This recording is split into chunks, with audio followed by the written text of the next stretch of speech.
And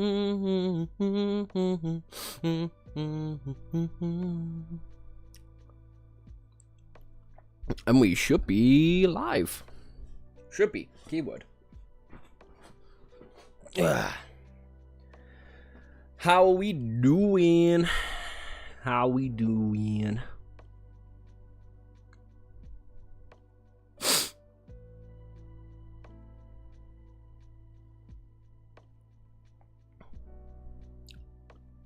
Huh. I did better than I expected.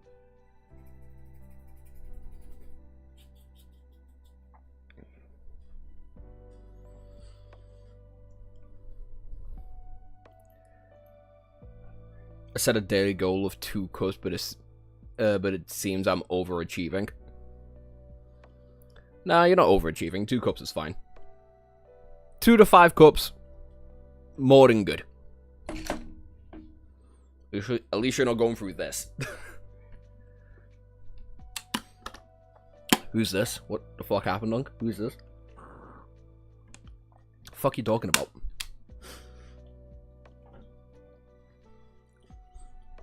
Fuck y'all on about? Who's this? Someone new in chat? I don't know. I don't see anything new. I did get a new pen for the whiteboard.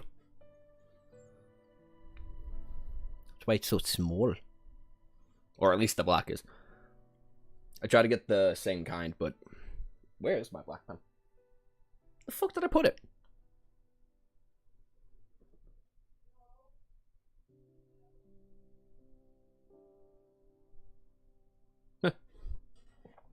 So I was right, you got a haircut. My hair's the exact same. What the fuck do you mean?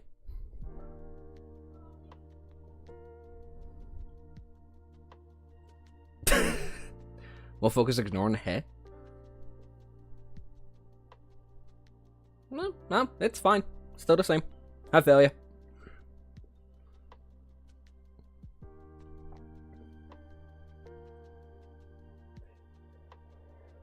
I want to find out who the Maggot Man is.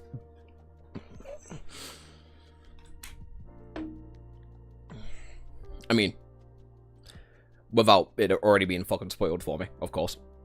What's going on? Nope, didn't want to. Didn't want to move you, but okay. I want you there. Your hair's black now? No, it's brown. It's always been brown. It's very dark brown, but it's my natural brown.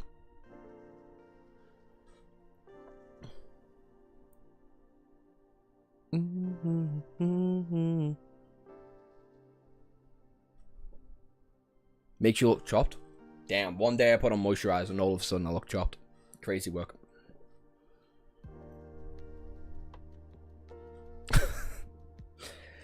No. This is what happens when your boy makes bets.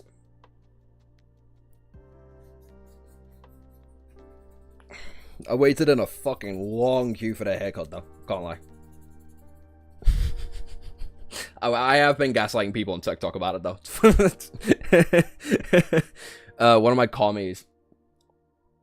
One of my mutuals, Kami. Or Kami even.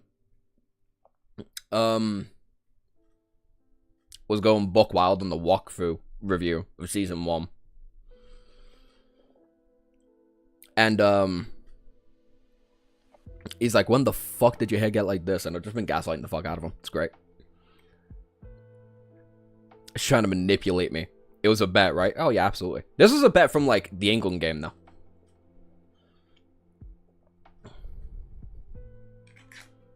And to be fair, I was that close. I was that close to not getting it done. But unfortunately, 90 minutes be 90 minutes.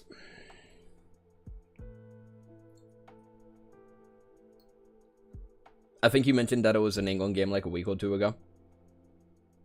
Motherfucker didn't post a walkthrough review on YouTube. No, because unfortunately it's 3 minutes and 1 second.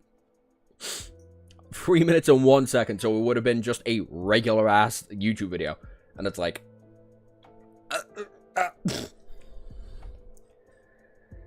So I'm probably going to record a different one. I also want to record one for the 2, well, soon to be 3 OVAs as well. because they're quite interesting. I want to talk about those.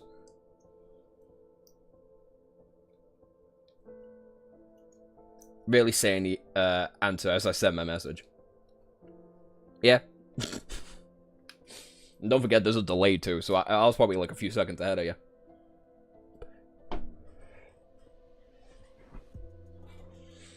Split it into 3 different shorts, buddy. Bring the return of 3 parters. More views. YouTube doesn't like it when I do that, though. Because YouTube knows when it's the same video file being uploaded, but it doesn't recognize when it's different parts of that same video. Which is why the assessment of all of the main cohort of Shadow Slave did very poorly in comparison to, like, my other Shadow Slave videos. Mostly in, oh god, what's the word? What's the word I'm looking for? Mostly in terms of, like, average viewer to like and comment ratio. Like, that, it did terribly.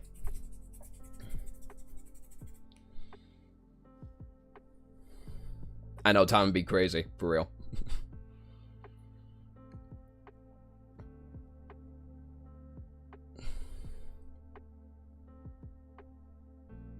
Yeah, good. That is good work. Get as much water in as you can. I started off today with half of this, and then I downed it in the gym. I've not even been up for that long either. To be fair, I've not had a chance to actually drink water today, so.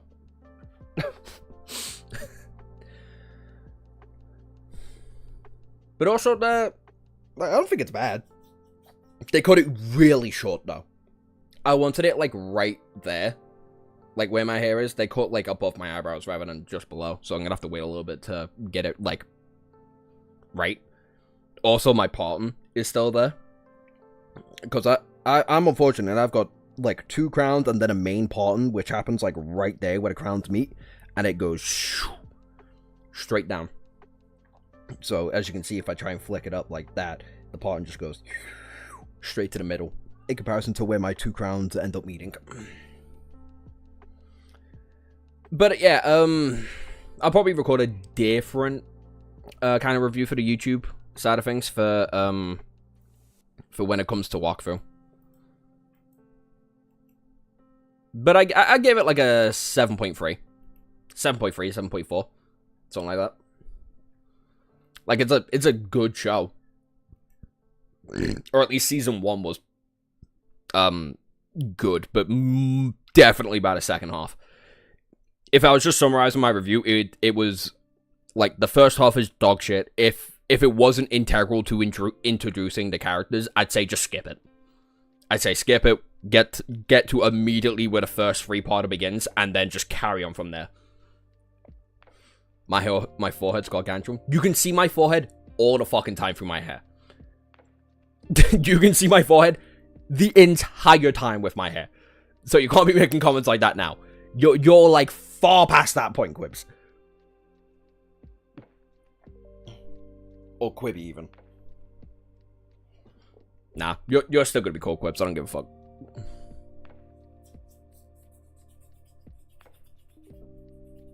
Rip the golden Joshua. I understand why you look so chopped now. Yeah, again, it's what happens when you cut it too short. I do have, because I dyed my hair after I got the haircut. So I have at least one picture of me with this haircut and blonde hair. And it's not the look. It's just not the look at all. Not it. Not it at all.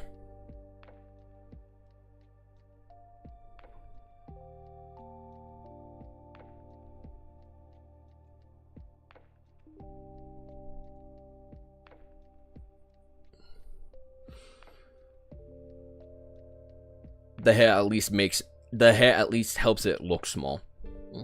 Barely. Anyway, until it grows out.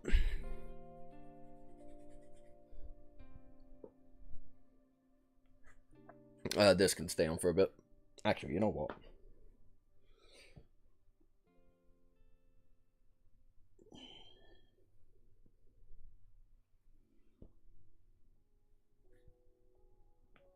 The haircut is so unflattering. I don't care what people think about my looks. If I did, I wouldn't cut my hair.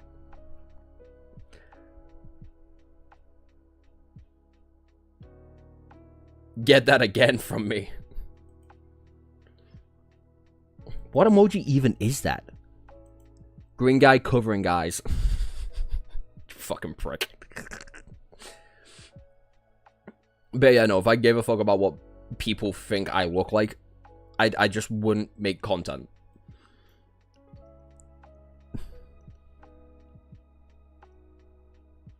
Needs more tattoos?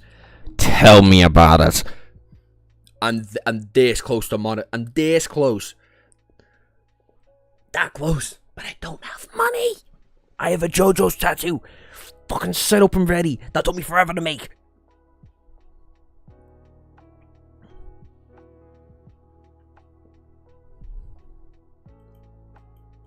Anyway. Bitch. Gonna have to... Motherfucker. Yeah, I didn't think so. Fuck my life.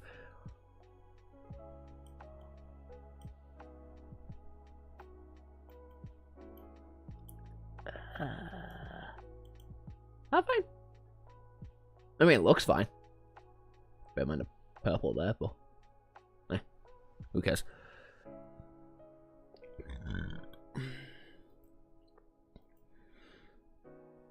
Poor Josh has a peak tattoo idea, but is too broke to enact it. I have like several like tattoo ideas that I want to just get out the way. I have a whole leg tattoo that is basically just a shit ton of weapons within this like rocky ground, all impaling in. Like both of Ichigo's main Zanpakuto sword. Obviously both. I want like an X and a straight up of Gotcha's sword, Cloud's sword, and what other sword did I think it was? Oh, Zonet. Bollocks! What's the fucking sword called? Oh, whatever. Just 3 giant buster swords.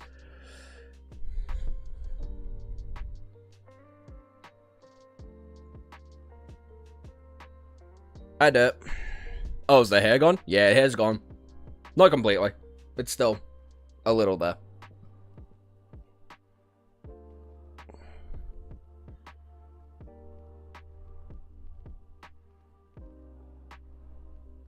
Usually I am, because I just tend to lurk. Amen. That's fucking fair.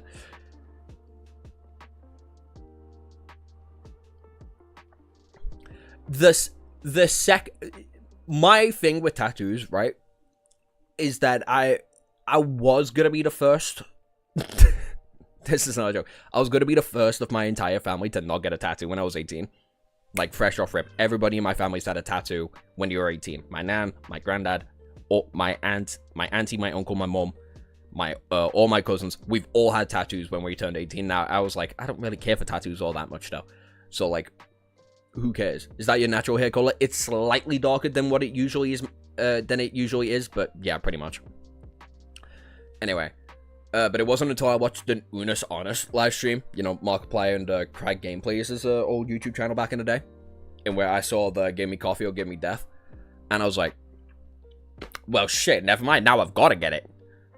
Now I've got to go get it. And it was like, how much was that tattoo? 80 quid? 80 quid? Something like that?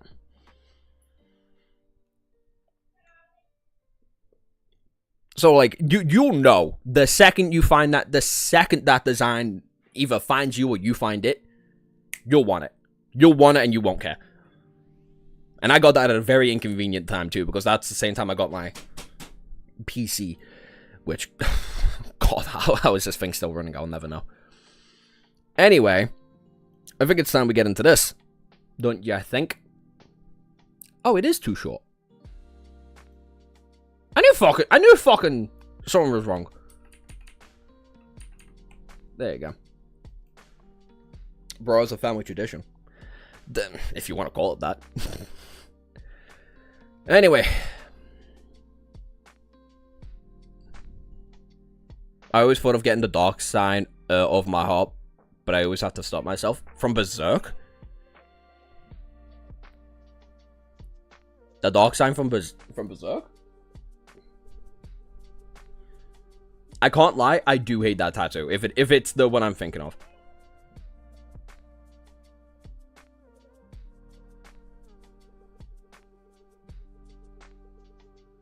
No, okay. Never mind. Never mind, I'm stupid. I'm a fake fan. I'm a fake fan. Yes. Dark Souls, right. Fake fan. All those hours I put into the game wasn't even me. It was my cousin. Oh, it's this chapter. Ugh. Oh shit, it's the Bleach anime back today. We get to see Kat Yurichi. What an uncomfortable scene. Fuck me. The Kat Yurichi scene is like one of those things where it's like you watch it and it's like, damn, Yurichi just always is fucking fine. And then you think about it and it's like, that's bad.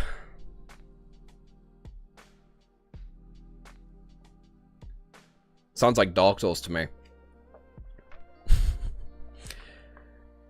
Yeah, it's the ring of fire that envelops the actual soul of humanity. So, anyway, let's get into reading. Chapter 56, Escape from the Sea. In a rather spacious living room, Anna and Joyce were seated in different sofas, separated by Anna's parents. Joyce sighed with a satisfied expression and said, "Exalted Steam, I am so lucky to come back alive, to be able to see Anna again." "My poor Joyce, what happened?" Anna couldn't help but to ask with concern. Joyce looked at his fiancée. His expression turned grave. "I still feel terrified to this day. I've been waking up from my dreams again and again. 5 days after the Alpha Center sees appear. Okay. We came across pirates. Scary pirates. The only fortunate thing was that the leader was named Nast. The pirate had called himself the King of the Five Seas. Anna's father, Mr. Wayne, asked in shock. Although Joyce had already been there for about half an hour, he did not volunteer details about his ordeal. He appeared to be in a fearful, perpetued and uneasy. Oh my god. He appeared to be fearful, perpetued, and uneasy. It was only after Anna returned and hugged him that he had finally appeared to put it all behind him.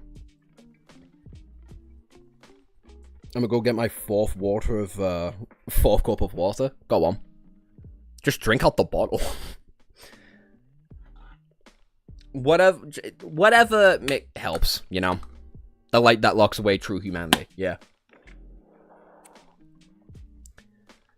Give me it. Your soul. Your dark soul. Oh, I miss him. I miss him so much. I want to fight him again. Fuck, when was the last time I fought Gale?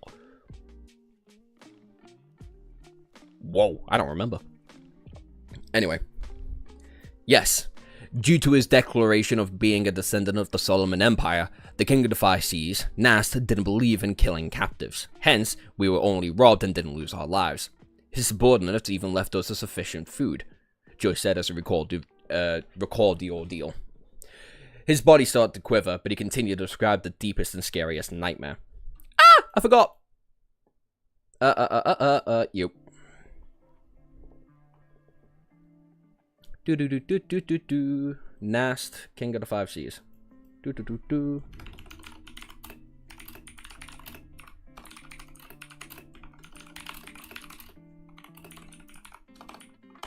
Also, do we already know about there being 5 Cs? Oh, no. I might be wrong on that one.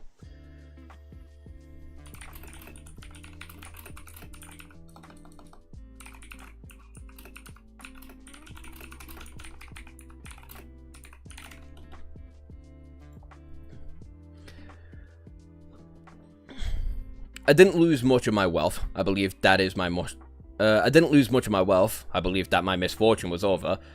But as they continued toward our destination, the heated conflict erupted among the Alpha Alf's passengers and crew. Fucking hell, that is a mumble of letters. from disagreements to fightings to drawing revolvers and raising swords to kill each other. I saw nothing but blood during that period. One after another, people beside me fell with their eyes open, never to be closed. The limbs, heart, and intestines were scattered across the floor. Those of us who were unwilling to turn into savage beasts, the rational group, had nowhere to hide and nowhere to escape. We were surrounded by the deep blue waves of the boundless ocean. Some wailed and some begged for mercy. Some sold their bodies, but their heads were hung from a mast either way.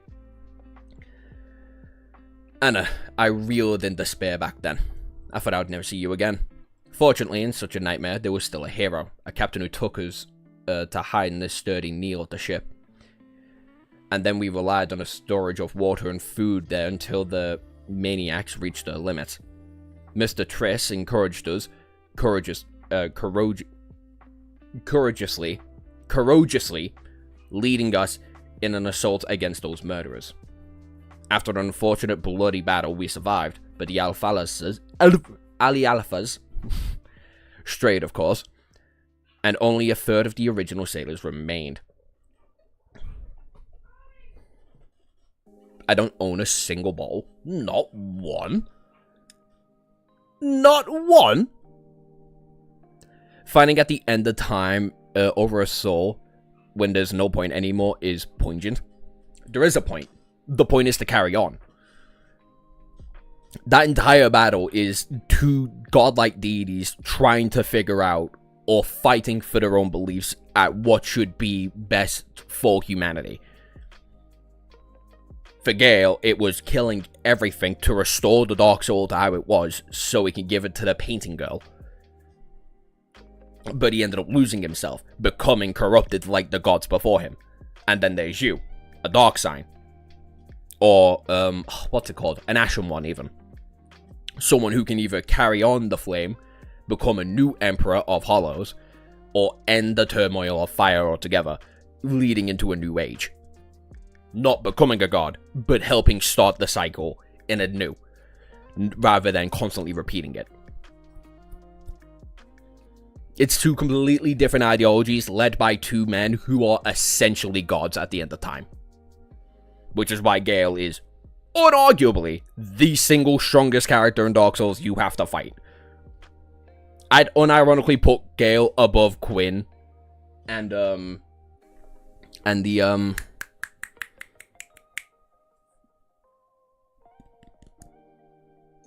bollocks, what's his name? What's its name, even? At the end of Dark Souls 3.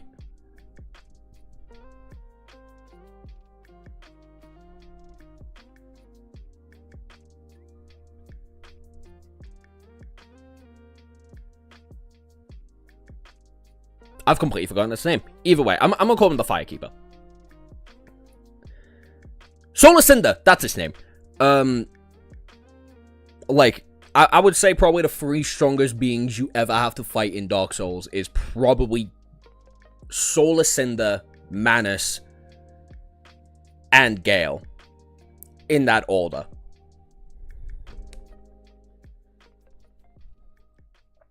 Storm King? I mean, I'd put him high up there. I'd definitely put him high up there. What I mean is that there's no point, there is nothing left, even if the world becomes anew, the Age of Dark, or keep the fire going in the world, and there's nothing but ash. Well, yeah. Oh, Cinderbutt? Yeah.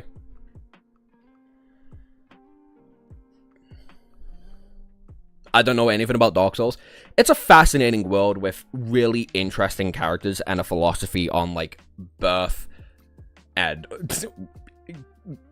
honestly, generally good views on politics, as you're against the politics of the Dark Souls universe. I'd say the only time where the politics is, like, semi-actually interesting is in Dark Souls 2. But Dark Souls 2 also has, like, some of the best lore in the universe, so... But that's because Vendrick and King Alon is like, oh, guys. So, anyway, back to reading.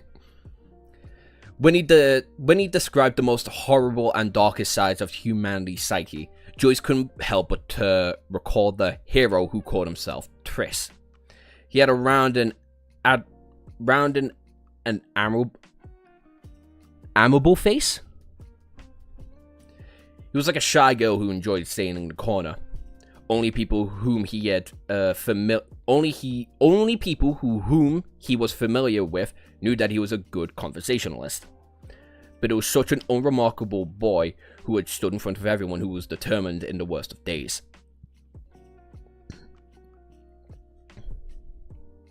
Vendrick has the most interesting Lord of Fire lore-wise.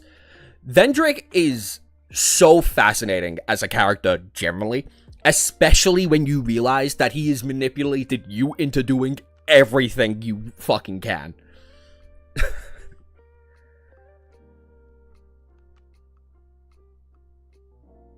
Ah, right, got ya. Because the cycle has broken or corrupted by Gwyn so long that there's no going back.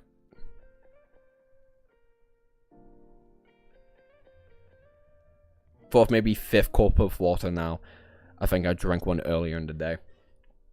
Hey, as long as you're getting water in. Vati video is your man. Dark Souls literally showcases how holding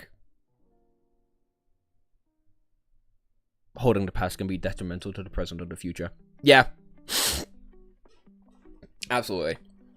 Here's the thing. Vati's good. I think he's really bad at, like, actively portraying the story, though.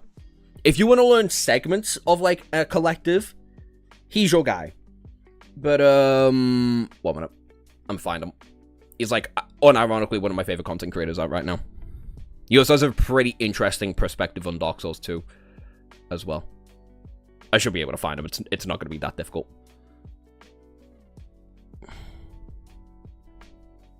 Oh, it's Quibi. Quibi.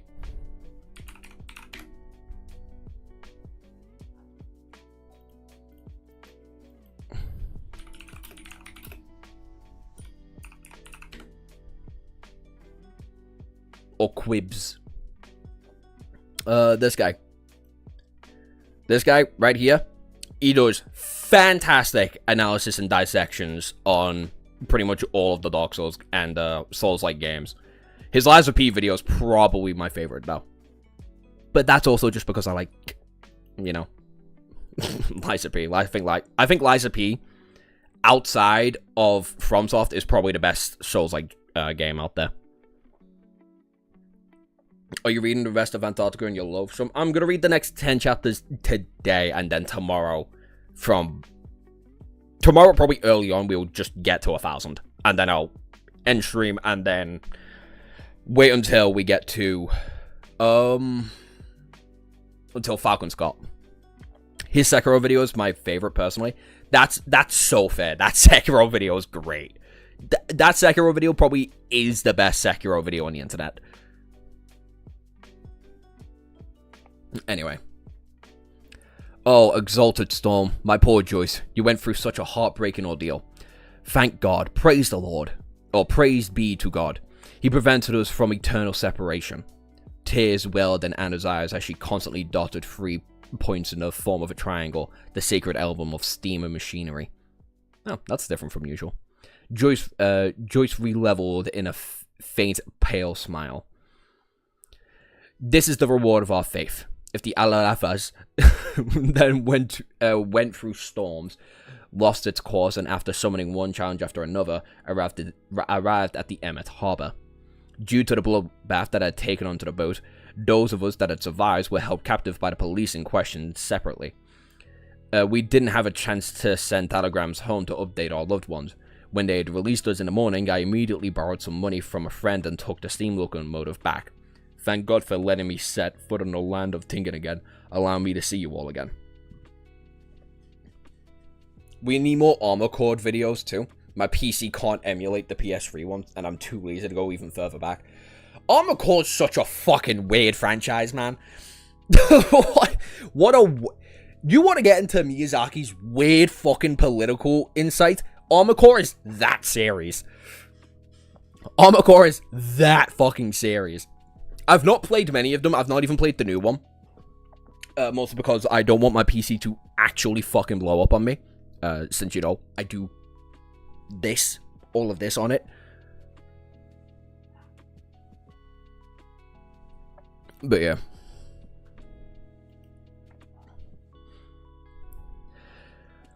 Do. And then he looked towards his fiancée in confusion. Anna, when you saw me, I could feel your happiness and surprise, but I couldn't understand why you rushed towards the door so excitedly right after you got off the carriage. I was planning on giving you a huge surprise. Anna thought about what happened earlier and then continued in disbelief. There's nothing to hide, Joyce. I was worried about you. I went to the only divination club in Tingan City today for a divination. That fortune teller, no, the seer told me. He said, your fiancé has returned. He is in the house with a windmill. What? Dwayne Couple and Joyce exclaimed simultaneously. Anna covered her face and shook her head. I can't believe it either, but it happened. Exalted Steam, perhaps there really are miracles in this world.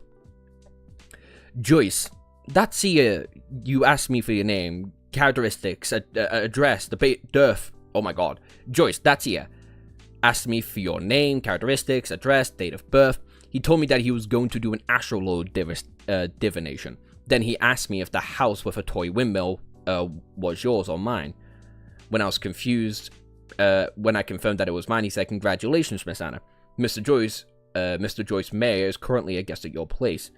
What he needs now is not questions, but a consultant and a warm hug. God. Joyce found it unbelievable and inconceivable. How does he know me? Did someone send him a telegram?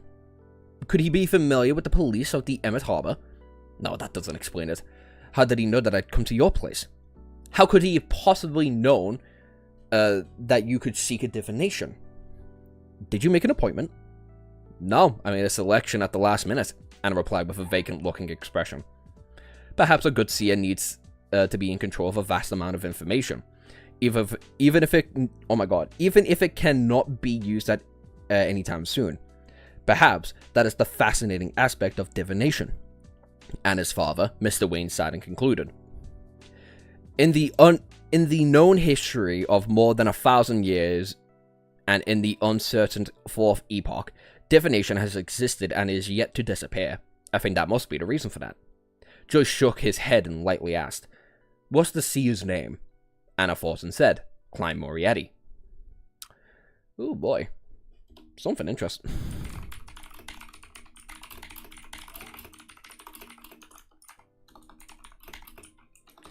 Seems like something interesting's gonna happen to Klein, I see. Anyone caught up in Shadowslave? If you want to ask Shadowslave questions, just go into the Discord. Go into the Discord and go ramble off about it. I know something happened that people are pissed about. So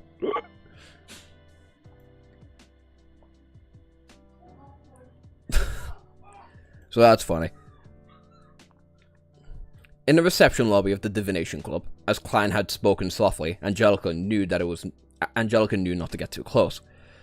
Therefore, she only saw Anna leave as though she had lost her soul, wearing shock and confusion on her face. Angelica briskly walked to the sofa and asked out of curiosity, "Was the result good?" She did not dare to ask the actual result, afraid of violating the unspoken rule of fortune tellers. Yeah. Klein nodded and took out 3 copper coins out of his pocket. 1/8 of 1 soil is 1.5 pennies, right? Yeah. Angelica looked at the copper coin and realized that one of them was a penny and 2 of them were half-pence. She quickly held it out and said, "There's an additional half-pence."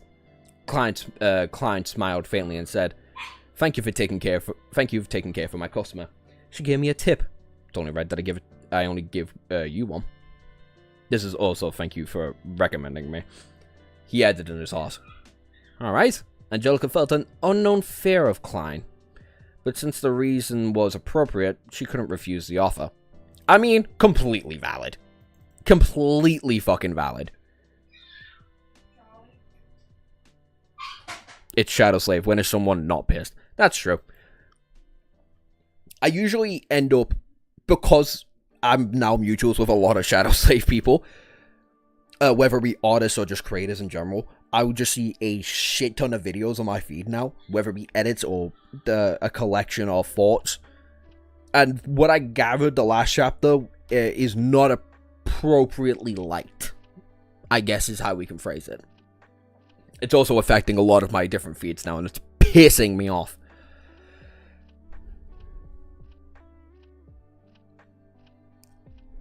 True, but I understand why. If you want to talk, go into Discord. Yeah, just go into Discord. Klein returned to the meeting room, believing that there would be more people requesting his divinations. However, he did not receive a second customer for 45 minutes past 5. It wasn't because the divination club's business was poor, but it was because people had already chosen a fortune teller. They were likely recommended by others and had long determined whose services to hire. In short, I'm still lacking the reputation. Klein laughed at himself for using game terminology. He finished his third cup of Cybe black tea, grabbed the top hat, and Silver Edge came and walked leisurely out of the meeting room.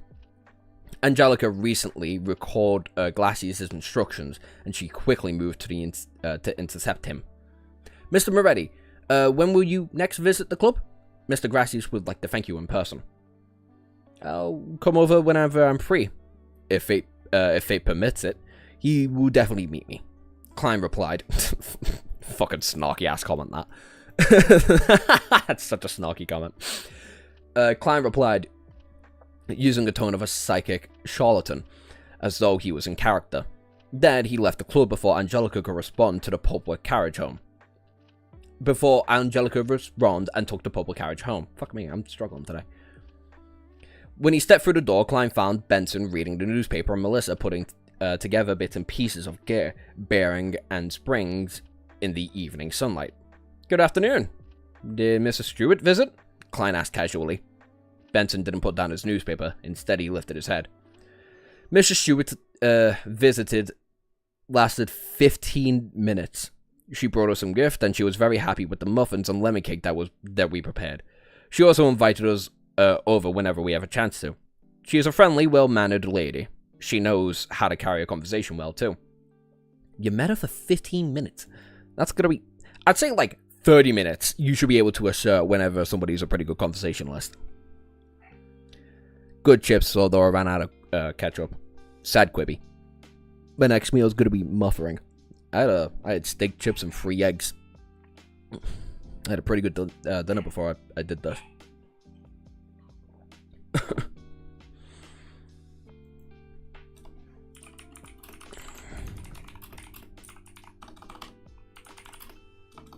Nope. Not gooning. Going.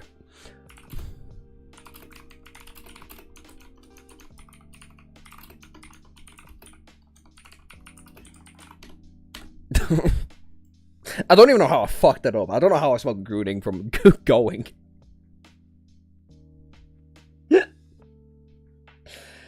Oh, Christ. The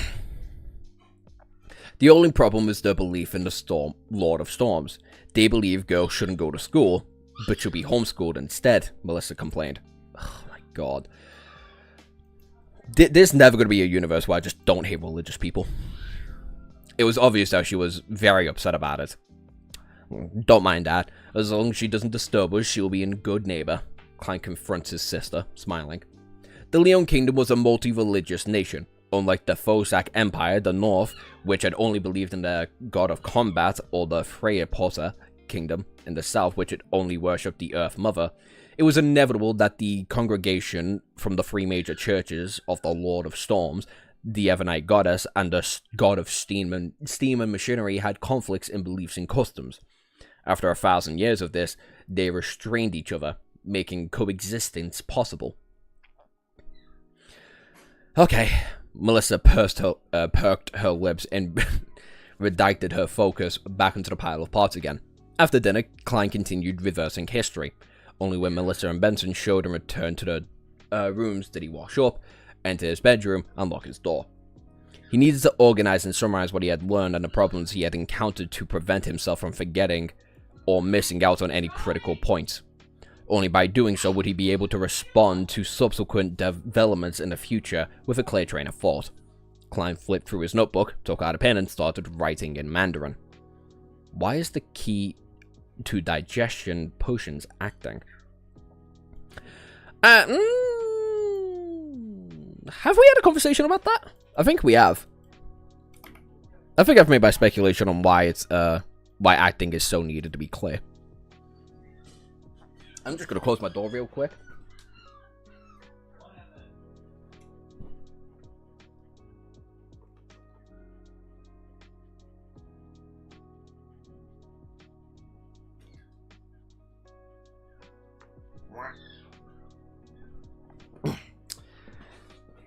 What was it that I said about the acting?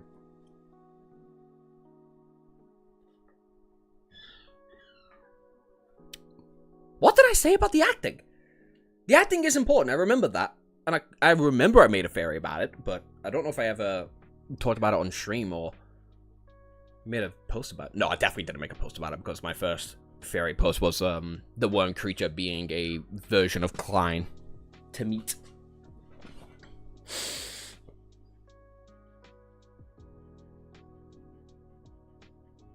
Either way, I think I summarized my theory on the idea that acting is integral to not only just get better at using and manipulating your abilities, but to also, like, if going up the chain means closer you have to become to God, acting could also be viewed as a sense of, like, separating yourself in the matter.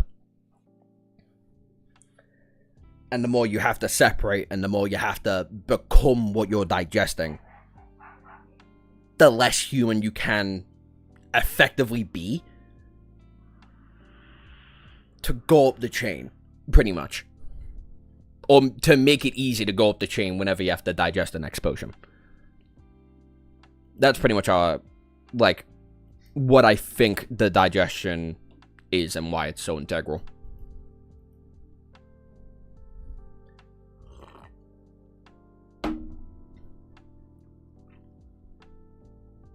Wait, what? Chapter 56 ended with a question of, like, why is acting so integral? And I just gave my hypothesis.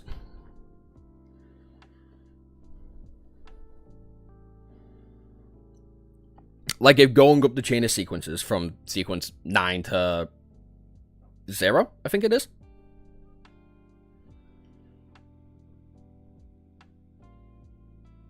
What am I doing? Theorizing? And I know it's Godhood, by the way. I have seen the first episode of the anime, and they've made that very fucking apparent. Want to make that one clear.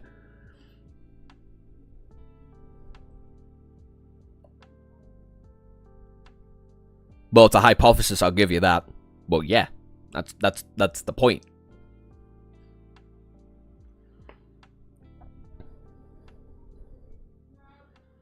Like, there's never going to be a story in where your humanity makes you a good god. So if acting is integral, and the goal, there we go, and the goal is to become a god, if you can separate yourself from it, it's going to make it easier, isn't it? Anyway. Chapter 57, Organization and Summary. What? After pausing for a moment, Klein continued writing. The essence to resolving the problems with potions is through digestion, not simply controlling it. This can be understood with a straightforward manner. Merely controlling it would be akin to using the power of potions as an external tool. A tamed beast, no matter how well controlled, would ultimately not be a part of a person. The risk of it turning on them would be present. As for digestion, it is a view to downed potion as a part of them. They could break it down, fuse with it, absorb it, and form it as an overall system. I am currently certain of this part. That is, what is more important is how acting helps with the digestion.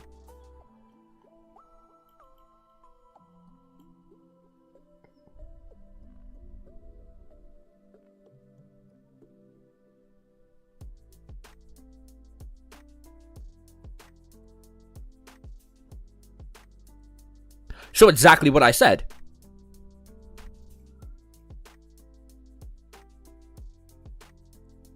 If this is the digestion part, And acting is only meant to be a help, a part of that.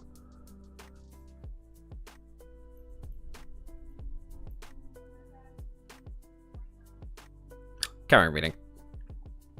According to my experience as a seer today, I have two hypotheses. They can be verified in the future. 1. Acting based on the potion's name changes the state of one's body, heart, and soul, making them closer to the remnant headstrong psyche of the potion's core. This result is a resemblance which allows gradual assimilation and absorption. 2. The remnant headstrong psyche spirit of the magical medicine might be like a computer with a complete defense mechanism. If one wishes to attack it and break it down, they need to find a bug, security hole, or key. The name of the potion provides a corresponding clue. Thus, we can digest our body, heart, and soul as part of the system through acting, so we can deceive the system's defense. This line of thought is similar to Emperor Rosel's description. No matter which guess is right, there is no escaping the body, heart, and soul for the only bridge between acting and the power of the potion.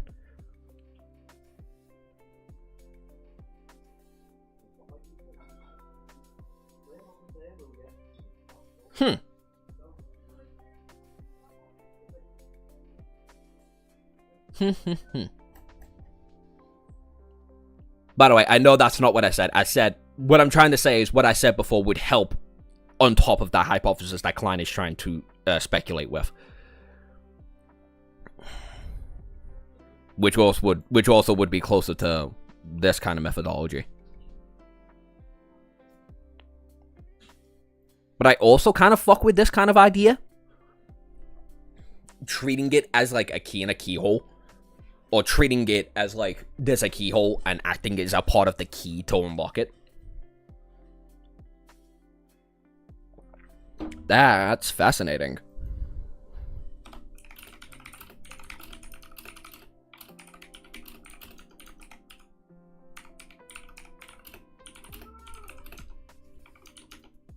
Nope.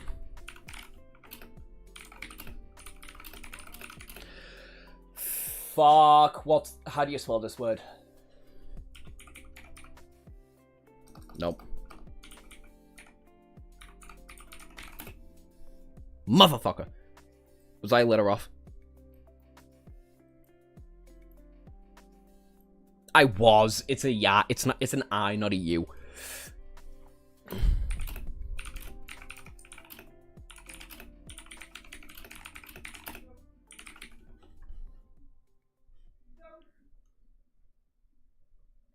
It does remind me of something. If it,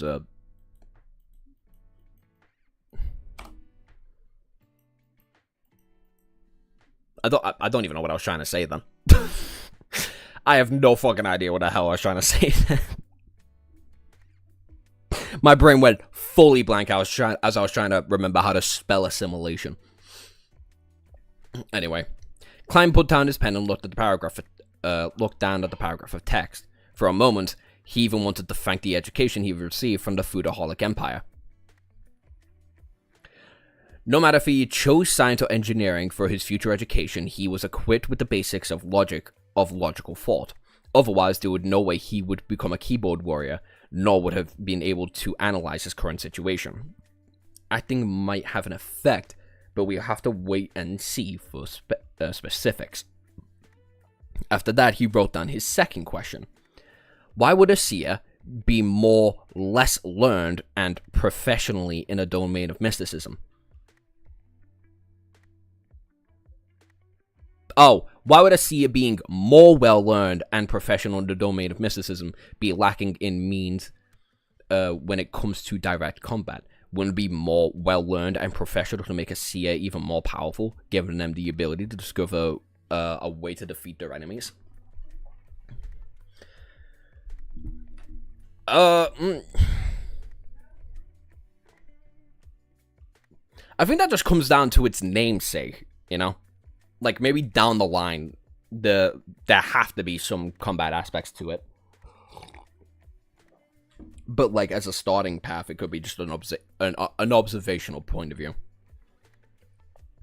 First, just like the web novels I've read in the past, I have transmigrated into a game into a game world that has become reality. Thus, different jobs come with different specialities that would have to balance with each other. Yeah. But up to this point, there has been no sign of this world being a game, nor are there signs of mission-like development. I'll put this reason on hold, but it seems very unlikely.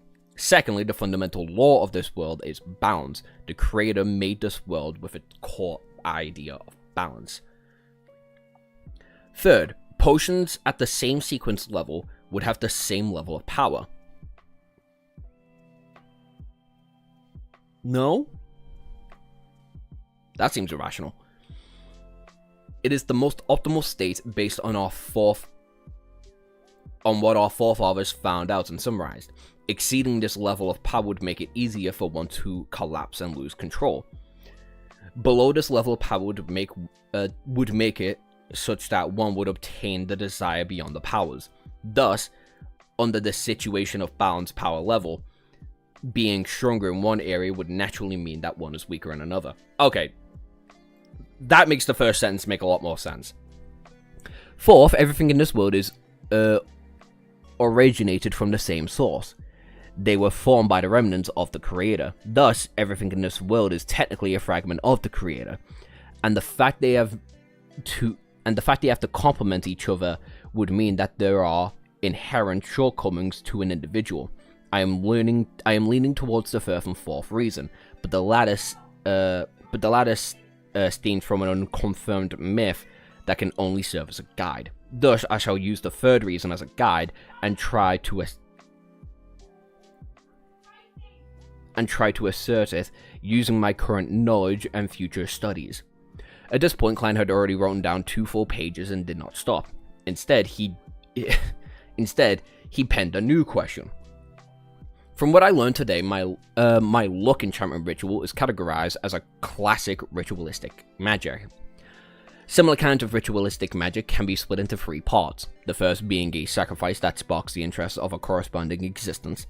The second is comprised of incantations specifically describing the existence in question. The third one using simple formatting and symbol to convey why one was asking for. Using this as a benchmark to analyze the luck enchantment ritual, there is an obvious problem. There is no third part. I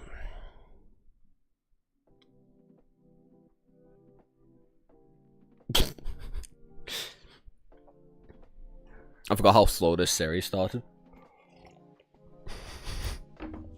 Yep. It has to be the sacrifice aspect in the placement of staple foods and walk in a square in a counterclockwise manner with 4 steps. There is also a clear indication who the incantation is for, such the phrase, the immortal Lord of heaven and earth for blessings. But all I did after was close my eyes and wait. There was nothing in the ritual that described the goal of enchanting my luck. In other words, the corresponding existence has no way of knowing what the so-called luck enchantment ritual is asking for. I can only do so as they see fit. Do they see it fit? What a troll. Isn't that a darn quintessential divination and arcane arts? The Quinn and Heinz dynasty? Too much of a troll?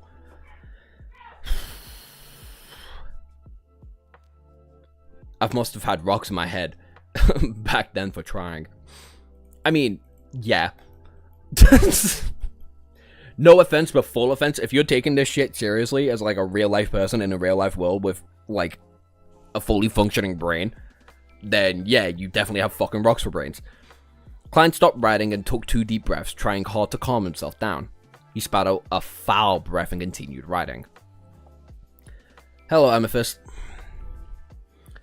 I can consider redesigning the ritual, making it more complete. The motive of the ritual shall be to return to Earth, back to the world with my parents and friends. Then here comes the question. Was the entity truly acting on a whim? Or is there a deeper meaning to it?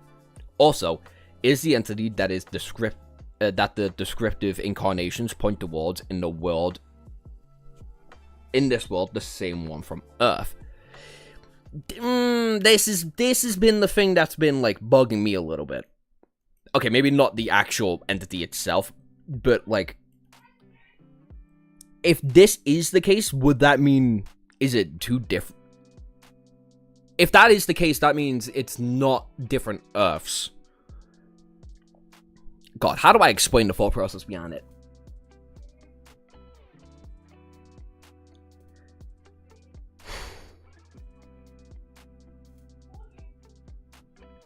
I'll wait and try by the end of the chapter. If so, the difference in results between the first and the second ritual could be explained as the entity doing as it wishes, but the results of me appearing above the grey fog during the second and third one while being able to connect to Justice and the Hangman had basically no differences. Why would that be so? In the fourth ritual, tomorrow afternoon shows me the same stable results. That would mean the effects are consistent. That would mean that the unknown entity has an agenda that I do not know about. If that is the case, adding new descriptions and requests would not get me a clear response. In fact, it might complicate the ritual and result in adverse effects. Would the differences between the first ritual and the subsequent rituals, under the premise that the entity I call upon is the same one, mean that the results would be different depending on the world I'm in? Is it like I'm using a different interface? Oh, I didn't think about it like that. Then how can I design it to obtain my desired outcome? If I think that the entities behind the first and subsequent rituals are different, some of the questions can be perfectly answered, but similarly, the stability of the results in the second and third rituals would mean that the entity I am praying to has a certain agenda, and there is no way I can change that for the time being. The more important question is the identity of the entity that the ritual is directed. Where is he? Why does he come to... And why doesn't he give me any clues or guidance? Could he be deep in the world of fog? Could it be the fog? I can treat him as an entity in slumber, an entity that would give fixed responses if I gave him a certain stimulus, but would not interfere with that. But would not interfere with what I do other than that. Then I can introduce a different ritual as a stimulus and conclude whether the feedback I receive is regular. That way, I can find the correct method of returning. But the problem lies in the probability that he is not asleep. In that case, such tests might result in a terrifying outcome. Might it be really dangerous? The first attempt must be conducted with extreme caution. The first design to not anger the being. What a headache. I need more knowledge. Klein sighed and gave a summary. Finally, he wrote down another miscellaneous item. There are always formless voices resonating in my ears shouting, Hornicus, and it was saying Freygrea? Freygrea? Oh, Freygrea or Freygrea. Or Freygrea or Feygrea. Hornicus is the mountain range dividing the Leon Kingdom and the Internus Republic. The main peak is 6,000 meters above sea level. According to recordings in the Antigus family's diary, there existed a nation in the Evernight in the Fourth Epoch. The nation of the Evernight related to the Evernight goddess. Is there a connection between the two? Are they allies or enemies? Was the Antigus family obliterated by the Church of the Evernight due to the nation of the Evernight? Due to the nation of the Evernight. Did I hear the murmurings coming from the diary, from the house of the Antinous family, over 1,000 or 2,000 years ago? Then what does Freyga, or Fleegra, mean? An interesting question. To be able to leave such a diary, to leave behind a sealed artifact, 2-049 implies that the Antigus family had possession of a relatively powerful beyond the power. And if that is so, which sequence did they possess? Was it complete or not complete? My realization that the diary is in the hands of Ray Barber was a bit of a coincidence, but without any incantation of it being arranged, could my fate really be tied up with that diary? Fuck. Alright, that's a lot of questions. That's so many fucking questions. Alright.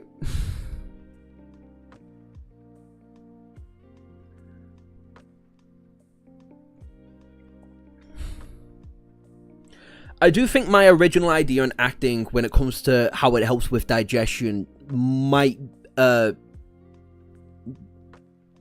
2/3 correct. I incline leaning on that side of things seems probable.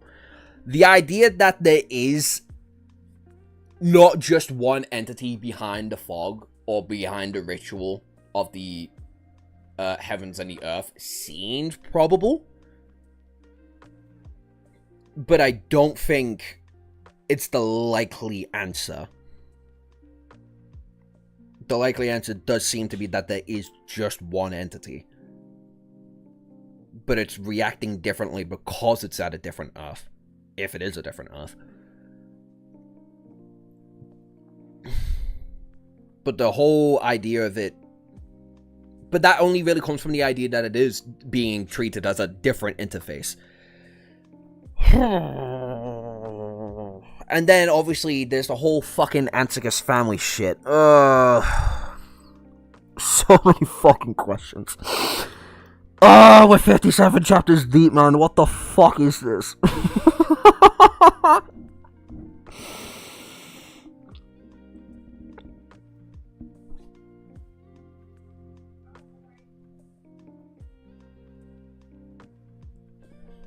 Flager could be the person that is the bug thing.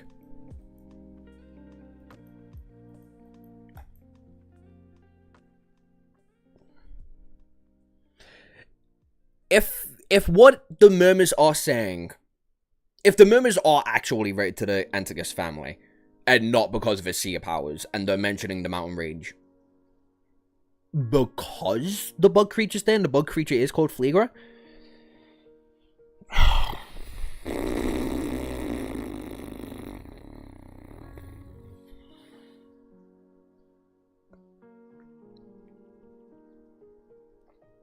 But why would Klein be mixed up in that, though? Other than the fact, like, he survived the encounter with the fucking bug. And that's only if you believe the whisperings are from the Antigus family, or are connected to the Antigus family, or its notebook, rather than just murmurs of being a seer, of being a beyonder. Okay, I'm confident in the acting fairy. I'm very, very, very confident in the acting fairy. The whole idea of there being more than one entity, I don't believe in. I think it is just one entity being treated differently because we're getting closer to its existence rather than it being different entities that heard the same ritual from different ends of, like, I don't know, corresponding universes or whatnot, and then treating that same ritual very differently, one transmigrating the other into the realm of the existence of the other entity, which will then lead to the fog wall. I think that's wrong. I think the better idea would be that it somehow was able to hear Klein through that ritual, sharing the corresponding universe, if it is a god, which would make a lot more fucking sense if it is.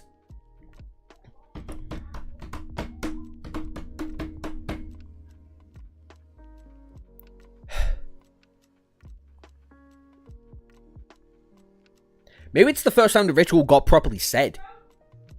I didn't really think of it like that. But then why would people write it down? It had to be done, though. Ah! Fuck's sake. I mean, the world exists. There's definitely been more people within that world. But why isn't there more now? Is it because of the fourth epoch? I don't know. I feel like people would have warned Klein about the mermans if it was a commonplace. I mean, he did get warned, though. He got warned by, fuckface. Old man. Whatever the hell his name is. What's that old man's name? Whoa, I am blanking hard. He had, like, one of the funniest fucking chapters. Why am I blanking so hard on his name? Bitch.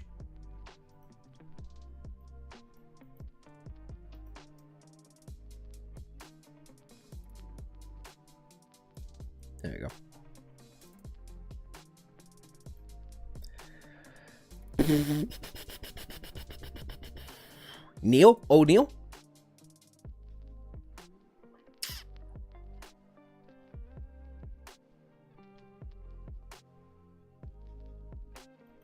Yeah, okay, it is O'Neil. I was trying to find his name in my notes, but I just can't fucking find it anyway.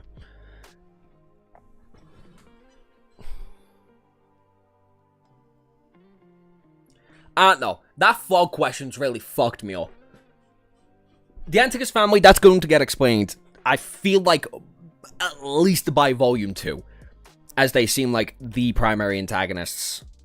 Kinda.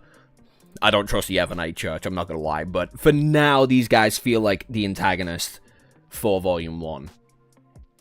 So, I don't think I have to think about that one for a while. But the fucking fog is messing with me. Ugh.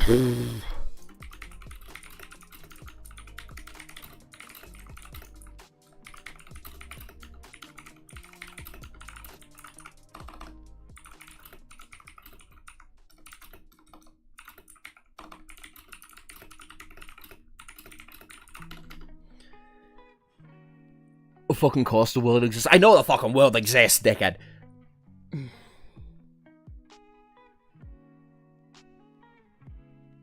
The Antigus family and antagonist in the same sentence.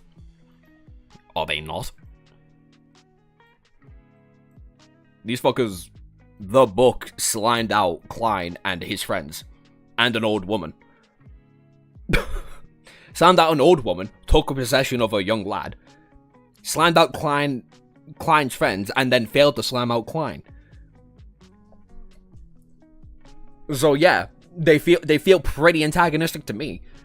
And for as long as we're gonna be on the side of the Evernite goddess, they're going to be treated as so. So yeah. Interesting.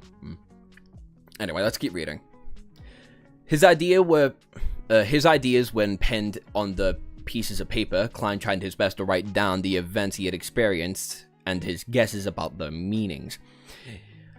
He wrote a total of 4 pages on both sides of each paper. Fucking felt that. Klein suddenly tore off the 4 pages, read them top to bottom, sometimes marking certain sections with a pen, adding a few sentences to others. Time flew quickly. The crimson moon was temporarily covered by the dark clouds. Klein picked up his pocket watch on the table, snapped it open, and then looked at the time. He put down the watch and took out a box of matches near his drawer. He lit one and drew it closer to the 4 pages of notes. The orange flame ignited the edge of the paper and quickly spread. Klein placed the notes on top of the wooden dustbin and watched the ashes drop. He then released his fingers, allowing the papers to fall. In just 10 seconds, everything had disappeared. All that was left was the still swirling ash and the charred bottom of the dustbin. As there was Emperor Rosel's secret diary in the well, Klein did not dare to leave behind any evidence that he knew how to write Chinese. If old Neil and the rest discovered the 4 pieces of paper he had wrote, he had no idea how to explain it in that matter. Honestly, fucking smart move. I didn't even think about that one. And while writing the confidential questions, Klein was worried that the one paying attention to his dreams would be able to see and decipher the context no matter which language he had used. It'd be Leon, Ancient Pharisaic, the Hermes, therefore. He could only write in notes in Chinese to organize and summarize. After he was done with the task, he burned the notes to leave no traces. And precisely because there was no way of saving, he set up a plan for himself. He would do this summary once a week, just in case he forgot everything. As he watched the ashes fall, Klein pulled out a white piece of paper. He wrote the title, "To My Respected Mentor." He wanted to write to the senior associate, Professor Quentin Cohen, asking if he had any relevant historical information about the main peak of the Hornicus mountain range. Hey, there we go, we're dealing with that. That was a great chapter. That was a really, really fucking good chapter.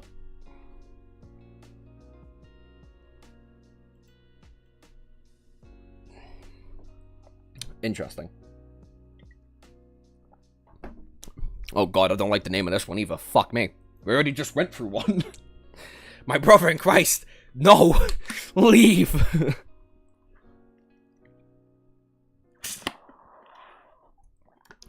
That's just a Wednesday. I mean, it's still smart decision making, regardless of how you look at it. Whether it be a casual thing or a not casual thing. I have been granted food. This is a good day. Yeah! Anyway. Chapter 58. A Train of Thought. The next day, a Monday morning, Klein, who had the day off, didn't leave home. Instead, he gave Melissa his letter directed to mentor Cohen Quinton, and more than enough money to buy stamps. He entrusted her with the job of mailing the letters to the post office near the Tingen Technical School where she studied. After breakfast, he slept in to make up for the lack of sleep caused by the previous night's work, only to wake up because of his stomach grumbling close to noon. He heated up some leftovers from the night before and ate them with a loaf of rye bread. Klein grabbed the newspaper and entered the bathroom for a sec on the second floor. Whatever he did, he couldn't help but sigh with the lack of cell phone. Fucking fair. My god, this man must be bored as fuck. After about 7 or 8 minutes, he left the toilet, refreshed and washed his hands, and then he returned to his bedroom and locked his door. Klein drew the curtains, lit up a gas lamp, and cogitated for half an hour. After practicing his spiritual vision, spirit dowsing, and dowsing rod for half an hour, he spent another hour mentally reviewing the mysticism knowledge he had gained recently. After doing that, he ripped up the old newspaper, crumbled them into a few balls, and wrote on them: Moonflower Candle, Full Moon Essence Oil, the other names of materials. He followed the precise steps of the ritualistic magic in his head in order to master every little detail, until he was entirely familiar with it.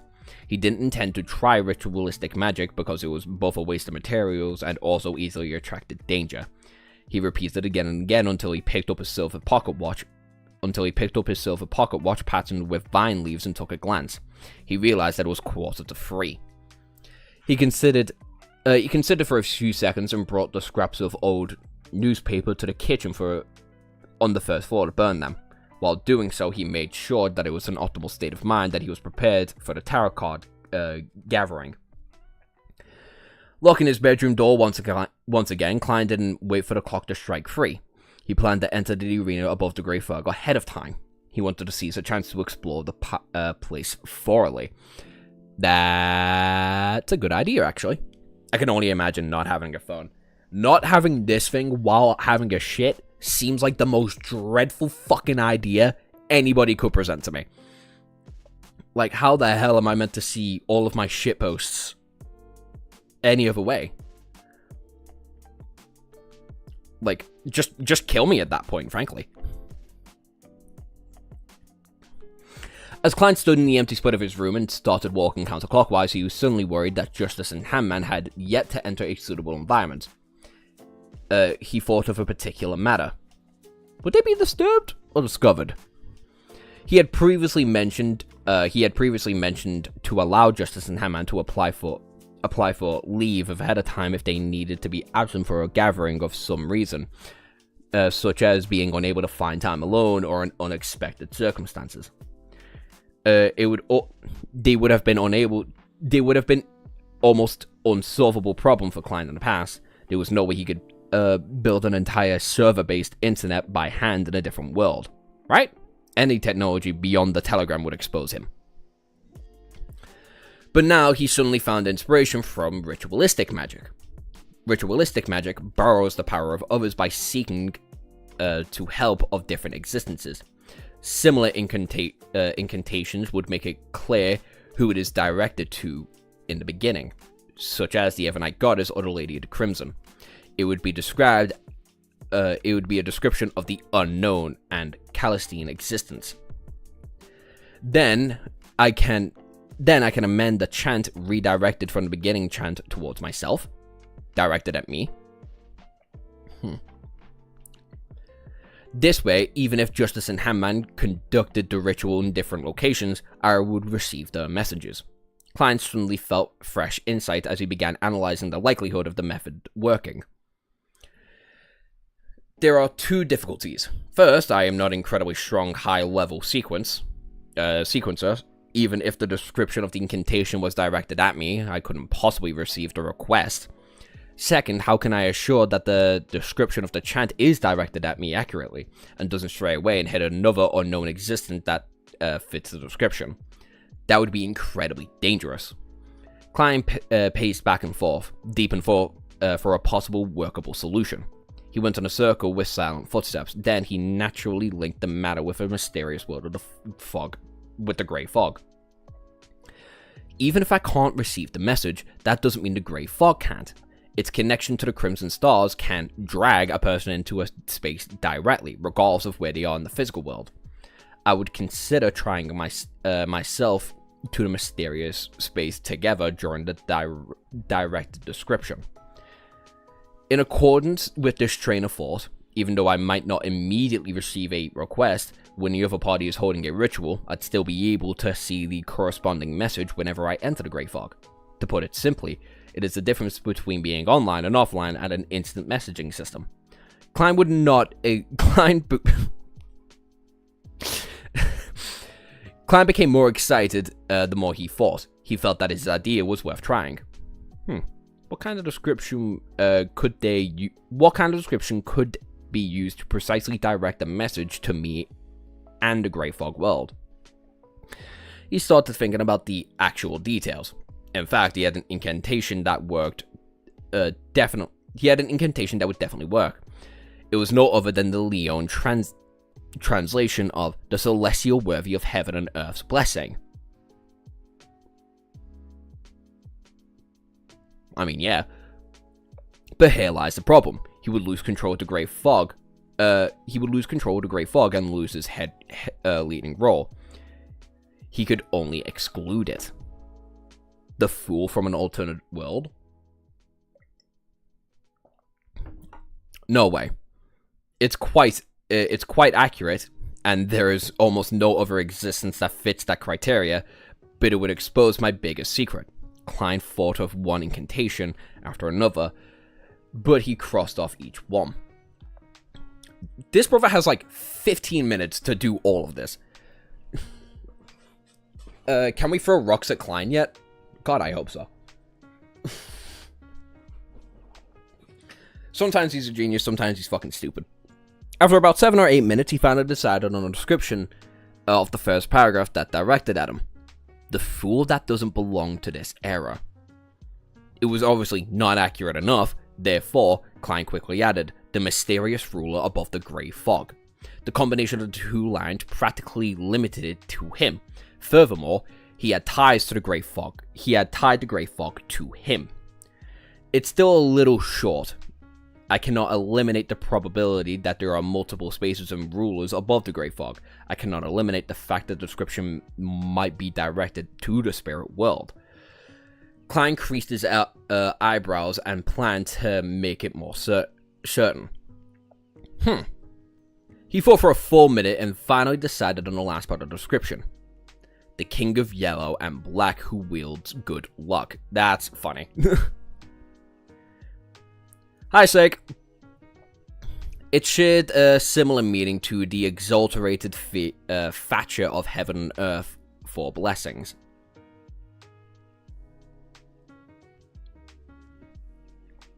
If the incantation purely depended on the part of the description, it might end up being directed away and provoking an unknown dangerous existence.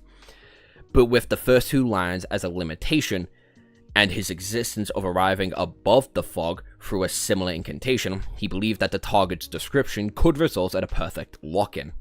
Klein wasn't sure if casting the ritualistic magic with these three descriptions would be effective, but he was definite that it would not attract the attention of other existences. It wouldn't just throw Justice and Hangman into danger. Klein heaved out a long sigh and recited the incantation that he had decided upon. The fool that doesn't belong to this era. You are the mysterious ruler above the Great Fog.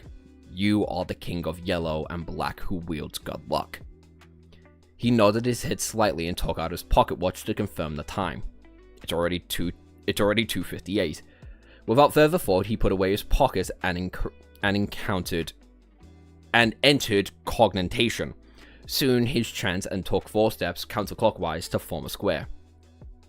The most ferocious noises and heartstrings roars were heard once again. He felt a headache that was even harder to deal with than the pain of consuming the Seer's potion.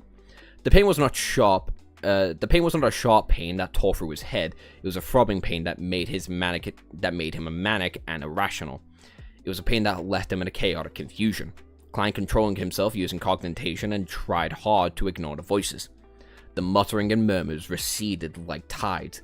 His body became ethereal, along with his spirituality. Everything seemed to float. The boundless grey fog appeared before his sight. The crimson stars at varying distances from him, just like the pair of eyes. Above the grey fog stood a palace, lofty and towering like a home of a giant that it was still thought to have been there millions of years.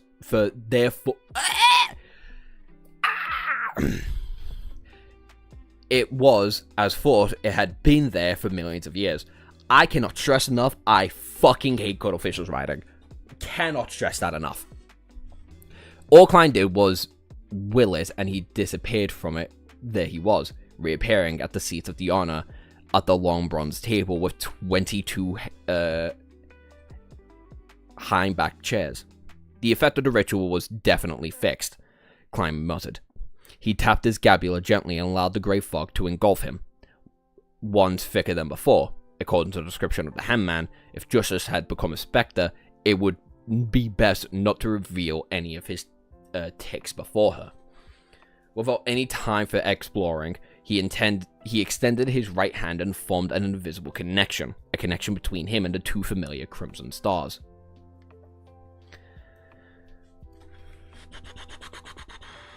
What note can I even do for that?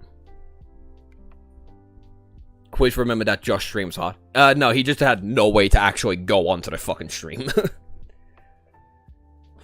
This is the good part of the writing. I know it's the good part of the writing. It's why I say his writing fucking blows. He has fantastic characters that are super likable and a really, really interesting world to try and dive into. I just think this man should be put fucking 100 feet away from a pen and paper and a keyboard whenever he's trying to write. And I know that's the case, because I know fucking Chinese viewers also hate his writing style.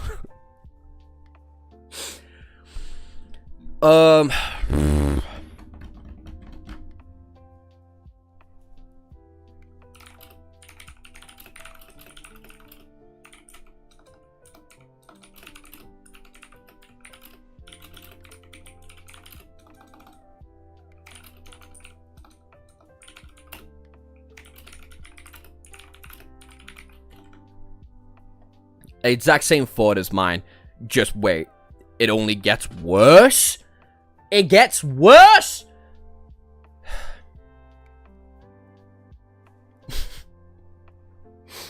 It's so lucky that this man's brain is fucking fantastic when it actually comes to the universe he is, like, the universe he is a part of, right? 'Cause fuck my life. Fuck my life. You know who also has a writing style? Not similar to this. It's very, very different, but it annoys me in the exact same way. It's Pierce Brown. Like, I'm on Golden Sun right now, right? First of all, I'm gonna get this out the way. Far better than Red Rising. Golden Sun is far better than Red Rising in almost every single fucking way imaginable, right? But Pierce Brown's writing style, in a sense of, like, it's like someone else trying to write a diary for someone else, right? That's how Pierce Brown writes, and it's fucking infuriating. But his world and his characters are so fucking cool and so dark and grim. And his politics are so weird because he's an Israeli supporter and he fucking... Fuck that man, right? I only found that out recently. I'm not going to read his third book because of it. Anyway. and it shows in his book. Look how he writes down the fucking golden dickheads. Red Rising is considered the worst of the series for a reason. It's Red Rising and it's the fucking Moon one. It's the third book. I know people hate... The third book is like the most controversial. I know that one by far. What is it? It's something Moon. I do think it's translated from Chinese though. Yes, but what I'm also saying is, have you ever tried to read like reviews on Lord of the Mysteries? Like spoiler-free reviews on Lord of the Mysteries when it's like, I enjoy these characters and I enjoy these worlds, but fuck this man's writing style. That's how it's described, even by Chinese viewers. They fucking hate this man's writing style, but they really like his world. I need to read his stuff. If it's like this, I may not. It's not like this. It's aggravating in the same way. It's aggravating in the same way because the style of writing is just obnoxious to me. And again, to me specifically. I thought it was going to start better later on, but worse. He isn't an Israeli supporter. That's a bad rumor that continued to spread. It was the fourth that's controversial, which is Iron Gold. Right. I only heard about the whole... I heard about the whole Israeli thing yesterday when I was talking to my mate about it. I was like, oh yeah, I'm reading Red Rising and shit. And she's like... She's like way more into politics than me as well, which is saying a lot. Red Rising and Cuttlefish. Red Rising author had controversy around him when it comes to like possibly supporting Israel or something like that, right? I don't know the full details, but someone might have corrected me. They also corrected me that the fourth book is apparently the controversial one, which I've not heard. I've not heard anything about the new series, like the new 5-book series that he's writing right now in the same universe. Morningstar, that's it, thank you. I heard Morningstar is like the most controversial when it comes to the essence of like how people accept it. Because Red Rising is viewed as the worst in the trilogy consistently. Like people, like, and it's only as consistent because the radical point of views from Morning Sun, or Morningstar even, are very different. You either fucking adore Morningstar almost as much as you adore Golden Sun, or you think it's the worst in the trilogy by far. And I've heard both sides of the argument.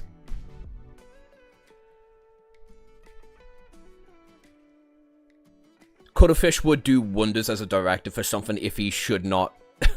but he should not be given a page to write on for himself. Valid. That is so fucking valid.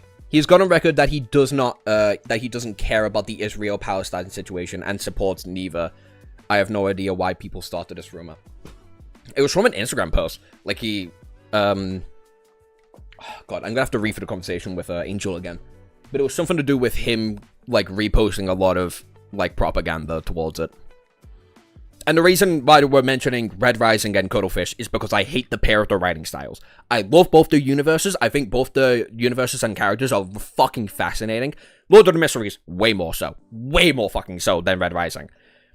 But the issue with the pair of them is how they write. Just generally. It's fucking obnoxious. And I know this specific section that we're reading is the official, like, multi-translated section that is easy to read. Because I know Volume 2 has not been done yet. Volume 2 has not had the privilege of, like, Volume 1 completely. I think only a third of it's been done properly like that. Cuttlefish should have given a good writer his original Lord of the Mysteries book. And... and had them reworded to make it better. Yes. Yes, yes, yes, absolutely. Because he's an objectively good writer, right? It's his style of writing that sucks. Anyway, let's go into meeting Olga and Andre. On the roaring blue waves of the Sonia Sea, an ancient sailboat was sailing with the winds. Olga Wilson locked himself in the captain's cabinet, had made a ghost ship provided to him for the best protection. Made the ghost ship provide him the best protection. There we go, that was a me fuck up there. He opened the pocket watch before him and laid next to the brass sextant. The clock was ticking without joy, as it exuded nervousness. When the hour hand, minute hand, and second hand aligned, there was an explosion of crimson before Olga Wilson. It ignored the layers and layers of protection he had placed on himself. He sighed, reverberated across the captain's room. That's really funny. From the glaze he was giving him last time to now actively seeing if protection spells work against this is funny.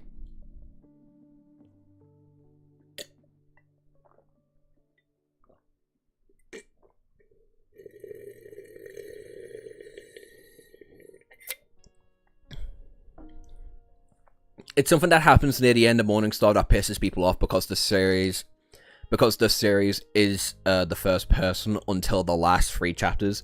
So something happens that upsets and they don't see it. Oh, so we finally get to fucking move ourselves away from someone else trying to write a diary for someone else. Thank fuck. Then I might even like those last 3 chapters then. As someone who is Red Slop MTL Chinese works, supports neither. Now, what fence-sitting take... I can't even register translation anymore.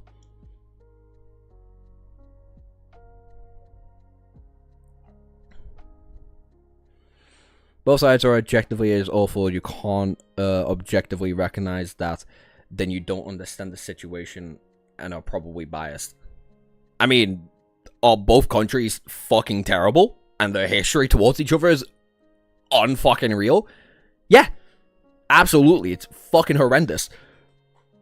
That's undeniable if you know the history of both. But when you're breaking Geneva Conventions, it's kind of like a... We're going places. Also, my god, there are so many more fucking things going on with Israel that's not Palestine related that makes me hate them as is. So, yeah. Just fuck them. Anyway, the Backlord Empress brought. Andre Hill laid against the down-feathered pillow and glanced at the yellow paper in her hand. Her gem-like eyes looked like they had 2 souls spiraling slowly in them. Her gaze was calm and slow, as if she was waiting for a play to begin. As the crimson red erupted, she looked at herself, being swallowed with complete detachment. Oh, was she testing out her new seer powers? That's cool. Above the grey fog in the magnificent palace, on the ancient and malted long bronze table, Klein, who had already activated his spirit vision, looked over when Andre Hall's figure began to form. He was not surprised to see that the colours deep in her aura had blended together. It became pure and serene, like a lake that was clear and reflective. She really did become a Beyonder.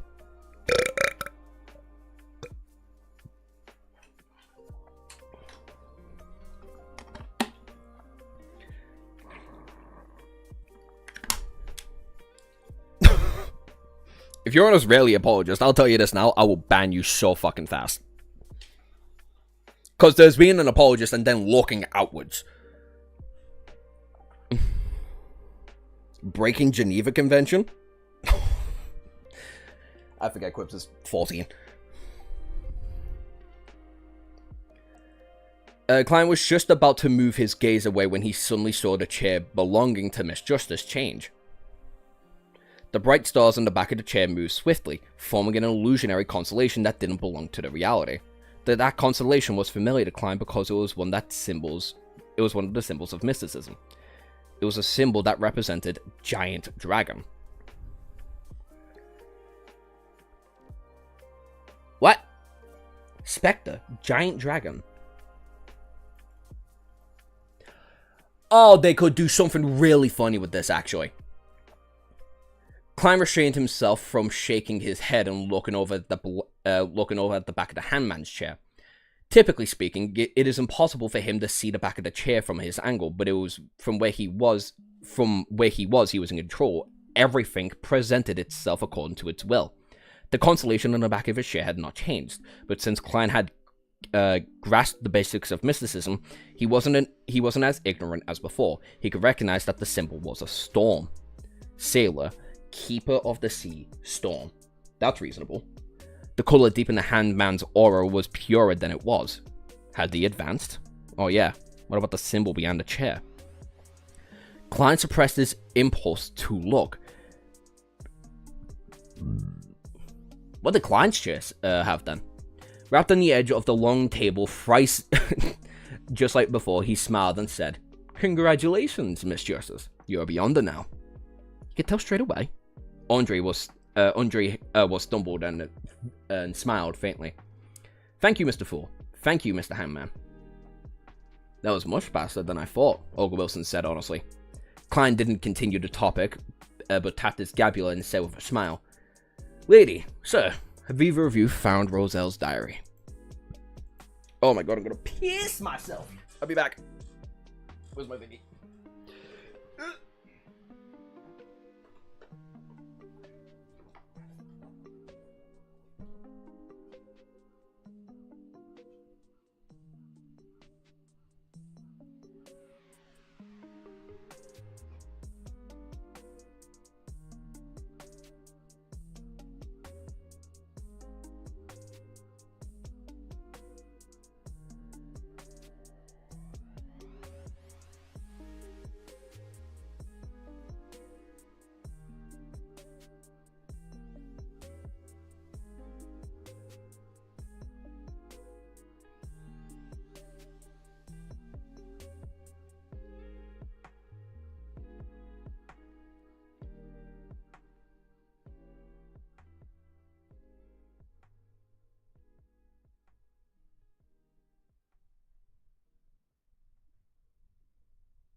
I'm back.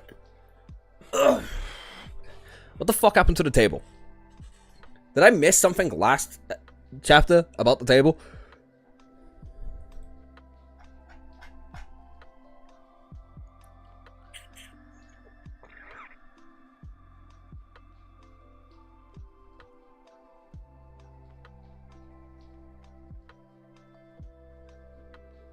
Oh, never mind. I just didn't even acknowledge it.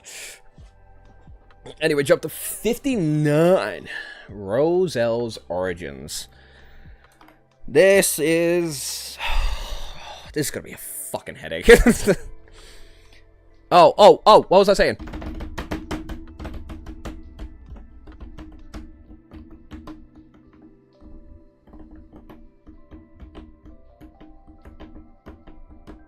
Oh, it's a terrible idea.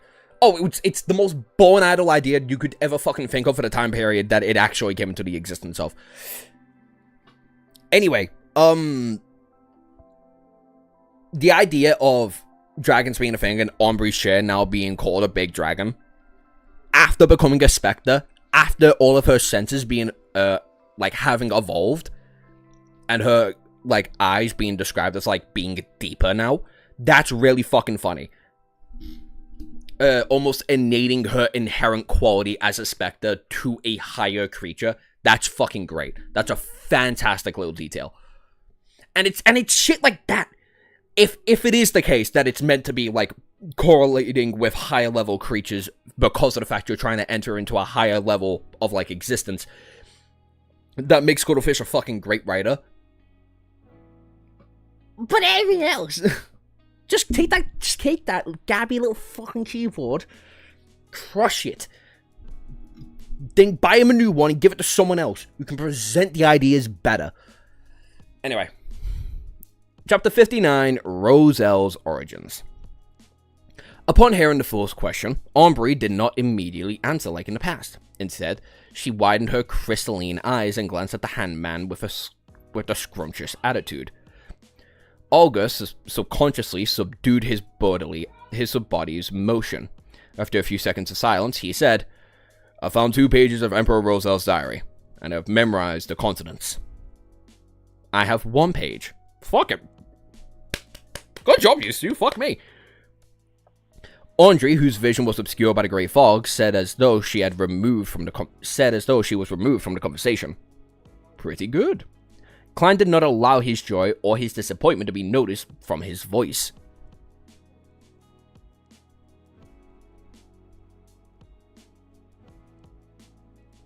Translation issue? It's not, because Chinese people have the exact same fucking problem with his writing, and it's that it's just weird. It's just a weird writing style, objectively. It's why I compare it to Pierce Brown, whose writing style, objectively, is really fucking weird, even for us English speakers.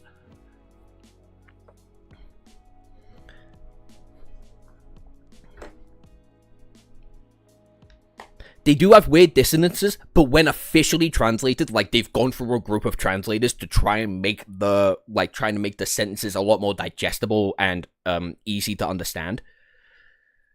Like, when you go through it, it's like, oh, when gone through the entire process and made simpler, it's still easy.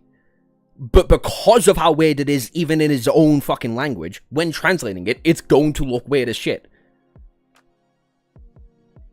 Now, the Chinese version is also horribly written. I hear this from Chinese. Yeah, it's the exact same complaints from everybody. Anyway. He felt joy as there were 3 full pages, but disappointed also because there were only 3 pages. The initial search for the diary was definitely easier, for all they had to do was ask through the connections and channels they were already familiar with. Collecting the pages would become more and more difficult as time went on. As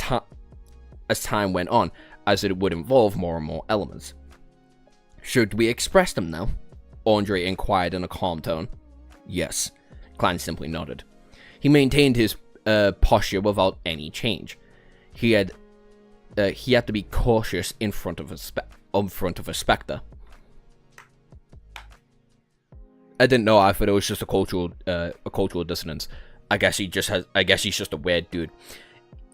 He could be a perfectly fine dude. Again, it's just the way he writes is bad. It's why a lot of people are complaining about his new book as well. Because his new book is going through, like, very fresh translations. Like, they're going through maybe a team of two. Like, a team of, like, one person's doing direct translations, and another person might just be cleaning up the translation. But it's still not enough, because he writes poorly. Anyway. Oh, don't want you. As he finished the sentence, pieces of yellowish, brownish goatskin parchment and dark red fountain pen appeared in front of Andre and Olga. The two of them picked up their pens and started to recall the symbols they had seen. They had also infused the emotions of expressing them out. Silently, the lines of text appeared on the goatskin. Some of them appeared proper, some delicate, others slanted. In a mere minute, the context of Olga and Ambre's was forcibly memorized were all written. Klein willed the 3 pieces of parchment into his hands. He gave the papers a curious glance and realized that some of the grammar was wrong. There was also missing and wrong words in the content.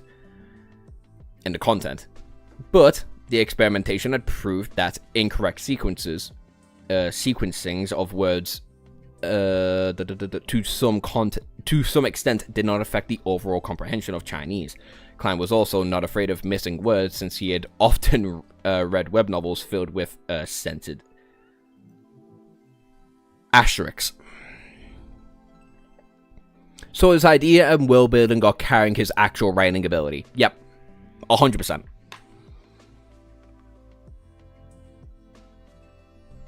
The translation was so bad because Cuttlefish is also so bad at writing.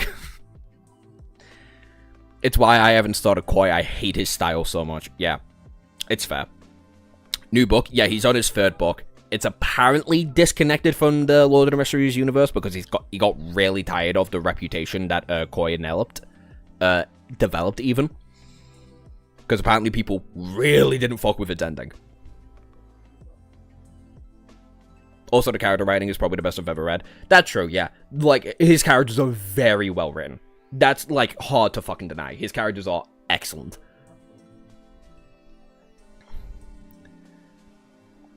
April 5th. I stood at the bow of the Black Kings and stretched my arm, saying to Grim and Edward, "My fortune is yours for the taking, but you have to find it first. I left everything I owe at the ends of the fog sea." They did not understand my humor at all, and even if I had really, and asked if I really had other treasures. How boring. You can't be my 4 horsemen of the apocalypse if you keep it at that. Okay, that's strange.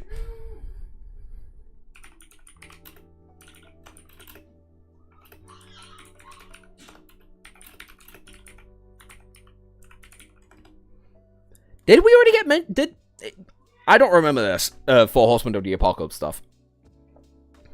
I might have just... No, this has to be new, because I do not remember it at all, and I feel like I would have recognized that. The 11th of April, I discovered a nameless island that was not on the safe sea route. There's a good number of extraordinary animals there. No, I prefer calling them extraordinary beings. It feels more impressive that way. Other than that, there are several weird creatures on the island. I believe that if Darwin had been transmigrated here, there'd be no way that he could not have written his theory of evolution. 15th of April. Grim has suddenly become a little odd. He has been infected by something. When did Emperor Roselle, who was born in the Intis Kingdom, set off on a voyage? The Fog Sea should be in the sea west of the Internet Republic. Yeah, I need to use historical information from the library to cross-reference this. Klein quickly finished reading the page, casting his gaze to the back of the piece of paper. At this point, he no longer hid the fact he could decipher Emperor Roselle's secret symbols, since his ability fitted the persona and status of a fool. Olga and Andre did not speak. They waited silently, as if unsurprised by such a revelation. In fact, they even believed that it was only right. Honestly, completely fair. That is a completely fair assessment. The new book about cultivation? Yeah, something like that. Going back to Pierce Brown's weird writing, in the 5th and 6th book, his writing has evolved so much, it's leagues better than the first trilogy. Fuck me, I hope so. Fuck me, I hope so. Because I'm hating... The second book is fun. The second book is fun. I'm enjoying it right now. I don't have a lot of time to fucking read it because I'm reading everything else, apparently. But, like, the first 3 chapters that I've read are great. I just...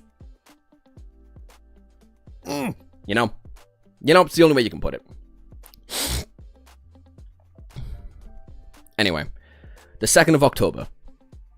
They actually wanted me to marry Matilda from the Alba family without even consulting me first. Heavens, I've not even met her. No, I must decline. Even if I were to run away from the home and survive on my own, and suffer the vicissitudes of life, I must fight against this marriage. October 5th. Miss Matilda is really pretty. October 6th. 6th of October. Her personality and her demure is just my type. I'm starting to look forward to this marriage. Hey, Emperor, where's your integrity? Klein leaned back in his seat, not allowing his emotions to pass through the fog. He realized that Gustav did not write in his diary every day early on.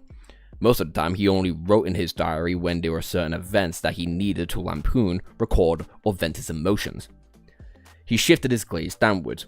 Klein looked at the last sentence of the page. October 9th.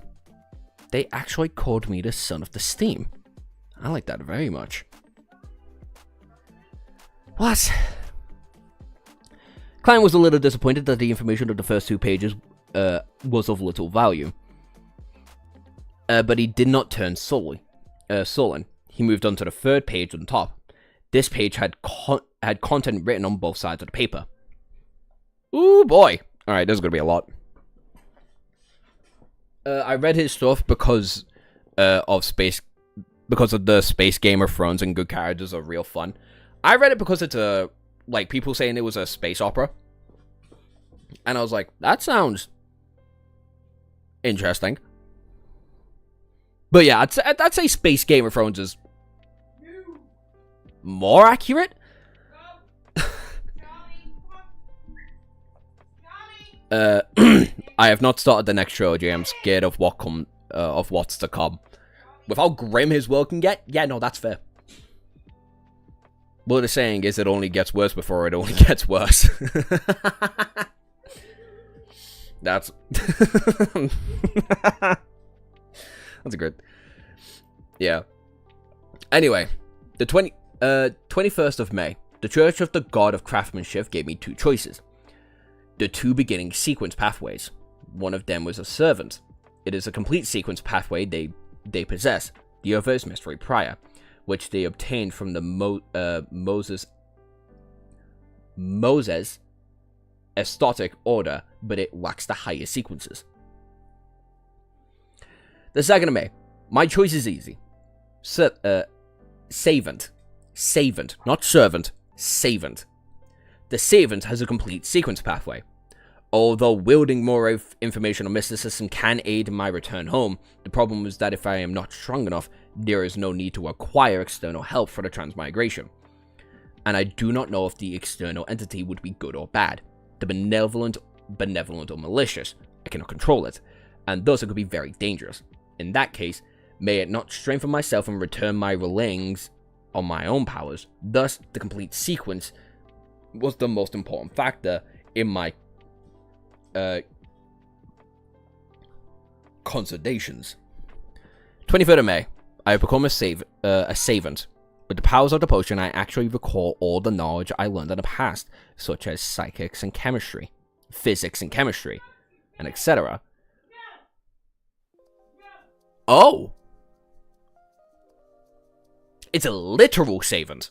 Okay. I thought it was going to be a savant in the fun way that a seer is a mystic.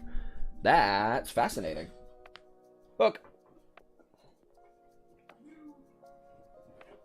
Book.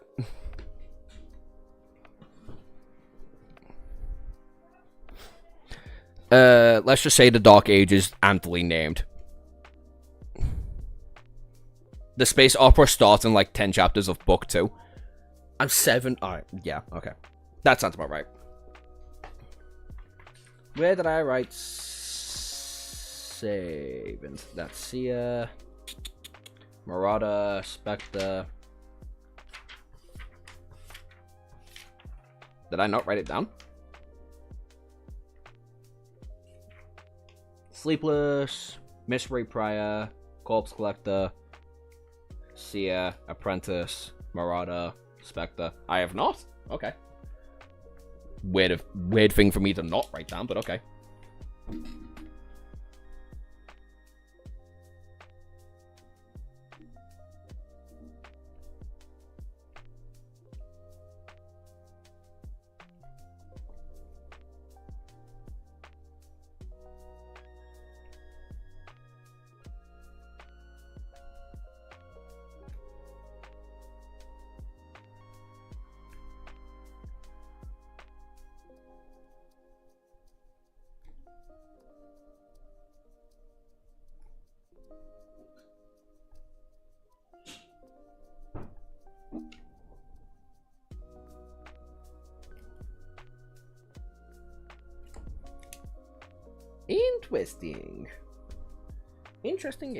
Interesting. How many pathways do you know of at this point? Ugh. I know there's, what, like 22 or some shit? But I know of Sleepless, and we know the first 3 sequences of the Sleepless. Then there's Mystery Prior. Then there's Corpse Collector, which we don't know the 8th, but we know the 7th sequence, which is Spirit Medium. We know about Sia, we know about Apprentice, we know about Marauders, we know about a Spectre. We still don't know what Ogre's one is. And we know about the Savants. We've actually... It's weird that we've not had a proper name for Ogre's one yet, though. Not that I can recall at all. I have not only recalled this knowledge, but I understand it more deeply, as well as its possible applications and inapplications. This is a job specifically tailored for a transmigrator like me from an alternate realm. I will be able to express my advantage on the greatest extent. I have to say, if I were to return in my present state to the 3rd year of high school, I would definitely become a top scholar. If I could further specialize in an area, it wouldn't be too hard for me to become a scientist. 26th of May. I'm enjoying my status as a savant. Something odd worth mentioning. When I address myself as a savant, doing things that are in line with the role, the murmurings that drive me crazy become considerably softer. I have also been able to control my occasional temper outbursts. I have also recalled the matter regarding the diary. Is this the acting that the mysterious Mr. Zotral mentioned? This could be key in resolving the side effects posed by potions.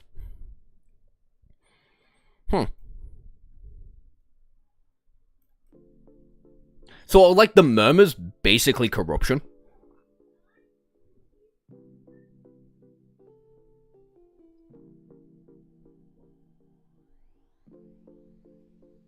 How many chapters are you doing today? I have no fucking idea. I'll be real. Not a clue. He knows about Sia, Savant, Mystery Prior, Sailor, Spectre, and Sleepless. Oh, okay. Sailor. I'm assuming that's August. Let's write that one down. Barely it. Where's my pen? I just had it. I just had my flash pen.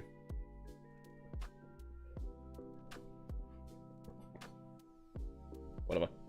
Dragon pen.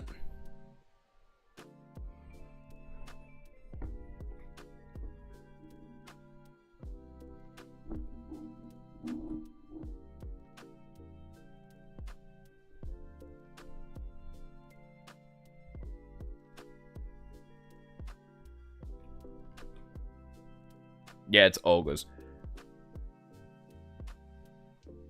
It's been revealed. Okay. Just making sure. Do you want to talk about Golden Sun? I'll talk about Golden Sun at a later point. I kind of want to do like a... I don't know how to describe it. I want to make videos on the Red Rising trilogy because I do think the worlds are fascinating. That looks like a pain to write with. Not even. Not really. Because I can hold it with a... I'm autistic, so I have weird touch. But that tail there, it can be used as a point. And it makes it easier to write. Quite useful, actually. Anyway. Review. Yeah, like a slightly bigger review, though.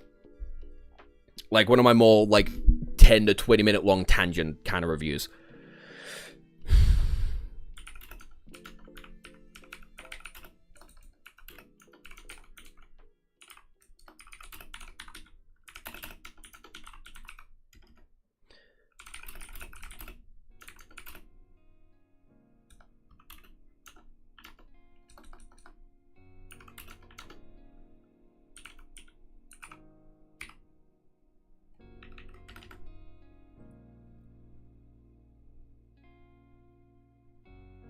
I thought the body went all the way down.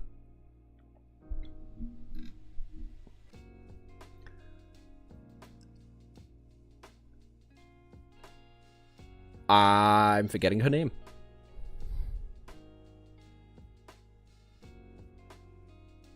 Why am I forgetting her name?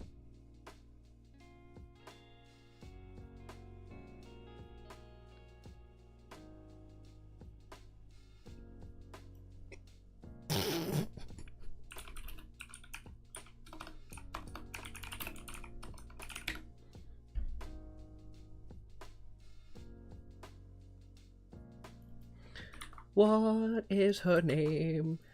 It's been a while since I've seen it. That's a fucking lie. He doesn't shut the fuck up about it.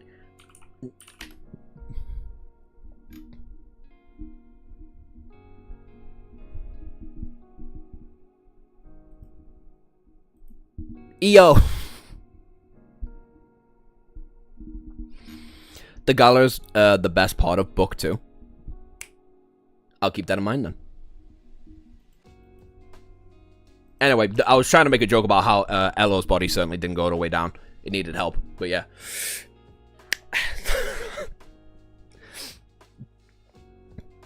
I would still argue that's like the darkest part of book 1, by the way. I cannot fucking fathom like that happening so early in the book. Hi, Harsh. She needed help going all the way down.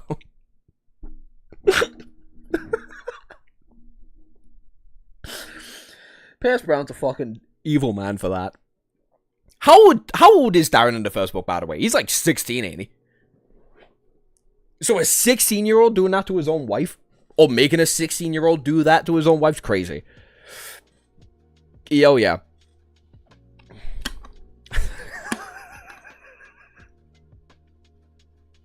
It's such a bad joke. Not enough gravity, brother? Tell me about it. Not enough gravity, but certainly enough pride.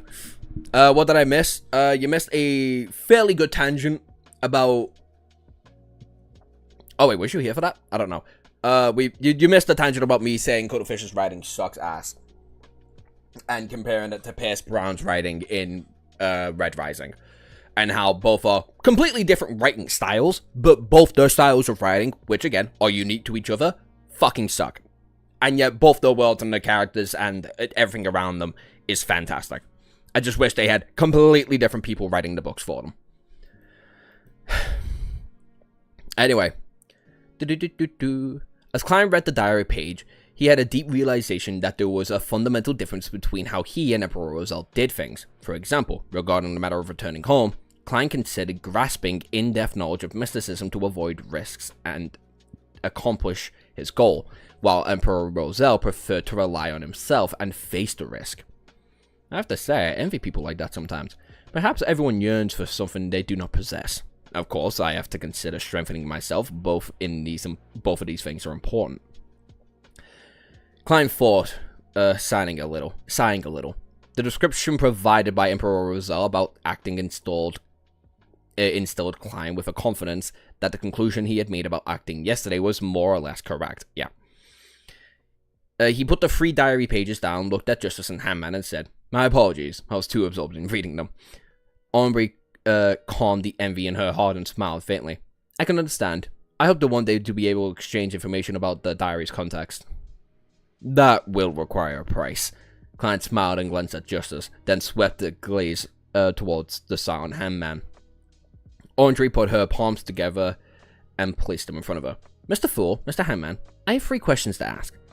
If you think that the answers warrant a high price, tell me if you want. I will try my best to seek it." Anyway.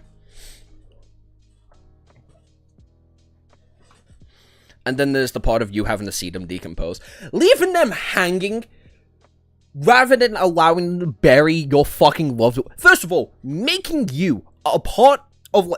making part of the family hang or be a part of the hanging process is insane. Is insane as it is. And the Greys are pussy-ass bitches and massive fucking frauds. Off tangent. Anyway. But leaving them to fucking just hang there? Insane. Insane. 2 things about the writing. 1, the book is long and it's gonna change. 2, you'll be shot by web novels community by saying that. I will put every fucking clip of me saying his writing style sucks donkey dick in whatever fucking video I can reference in. Whatever reference I can bring. His writing, general writing, when it comes to his characters, when it comes to his world building, when it comes to the environment he's actively describing, are great. His style of writing blows dragon dick. It's terrible. It's obnoxious. It reeks of ego, and you can fucking see it. It reeks of ego. And unfortunately, it's hard to fucking read. So if the web novel community's got a problem with it, they can all get on my dick. Half the fucking world of community already doing that. Since I've had to delete a lot of the comments.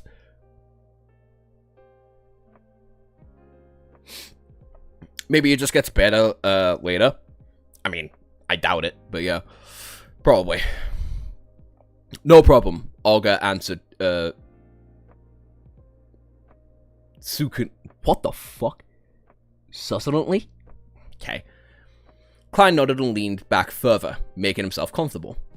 Andre thought for a few seconds and said, "The first question is, what does acting really mean? I realized that the rampant psyche in the potion was a minor... The psyche in the potion has a minute effect on me. Is that because I've been acting as a specter all this while?" Olga did not speak. Instead, he looked at Fool as though waiting for him to answer. Klein rubbed his fingers on the edge of the table and said in a relaxed tone, "Let me explain it with an analogy. Imagine the core powers of your potion as a tightly guarded castle. The remnants of the psyche that can be caused as a lashback resides within the castle.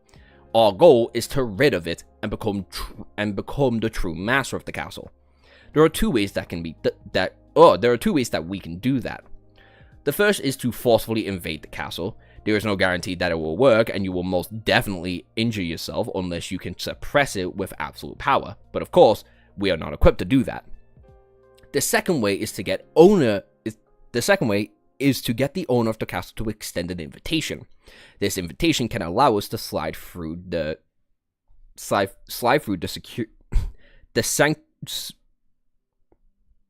scrutiny of the guards and the infiltrate of the castle. Then we can easily finish off the enemies. But the problem lies in the fact that the invitation specifies the facial features and characteristics of the guest. Thus, we have to disguise ourselves and act as the guest. Do you understand?" Honestly, That's a fucking great analogy. You know what? No, that's a fucking great analogy. Olga immediately asked, as if he had anticipated this reply. Then the informant's invitation is the name of the potion sequence? That's right, Klein answered with great affirmation. Andre froze for a moment, having a sudden feeling that she had completely understood what acting meant. Cuttlefish has a lot more novels with thousands more chapters. Any improvement has already happened. This is the improved writing query. If this is the improved writing quality, I will never read I will never read anything before Lord of the Mysteries.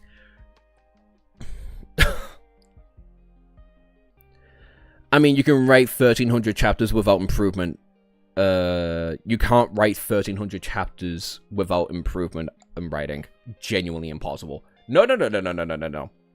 That's wrong. Because I look at George R.R. Martin's writing style, and if we equate to, like, what? 3 pages per chapter?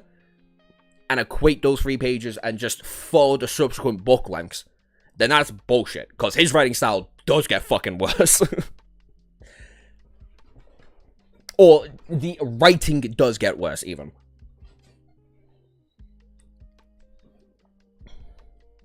Also, you're thinking of writing. Like, his general ability to formulate a story and structure out characters and the universe and the power system in itself. He's fine at that. He's good at that. You can clearly tell he has done this enough times to have figured out the entire spectrum of this universe. The issue is in how he presents that information through his writing, which is bad. It's bad because it's awfully characterized to himself only, not to a actual viewer of his novel.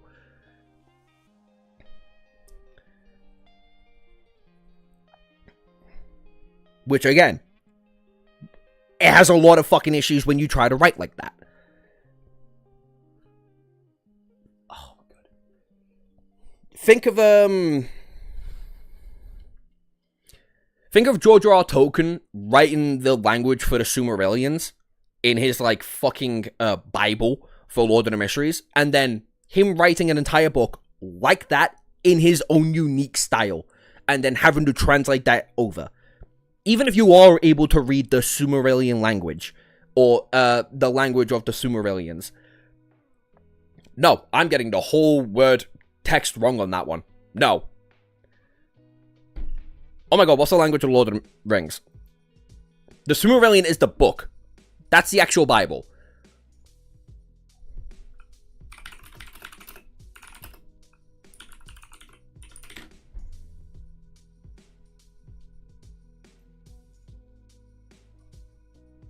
You can actually dissect this language. What is it? Sindrian. Thank you. Him writing Sindrian. Him write a whole book in Sindrian, but it's in his own style, in the same way that he writes the fucking Bible, right? And then we have to translate that over and over and over again. And then we have to try and read that. Again, it's J.R.R. Tolkien. He's wrote Lord of the Rings. His entire universe is spectacular and fun to fucking read. We know this as readers. But trying to read it is a bitch.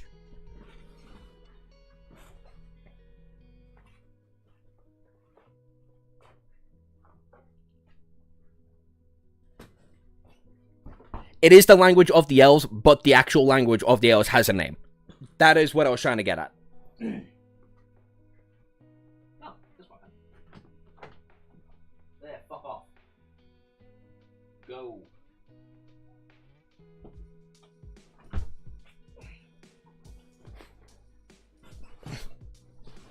I'm saying his writing is a nightmare.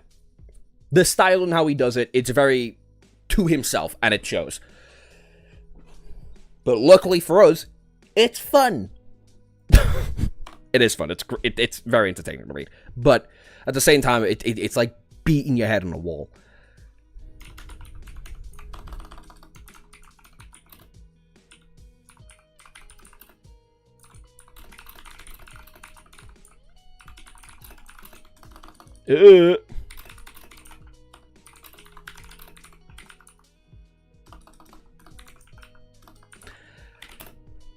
Method. Fuck me, I can't type. Call me Cuttlefish.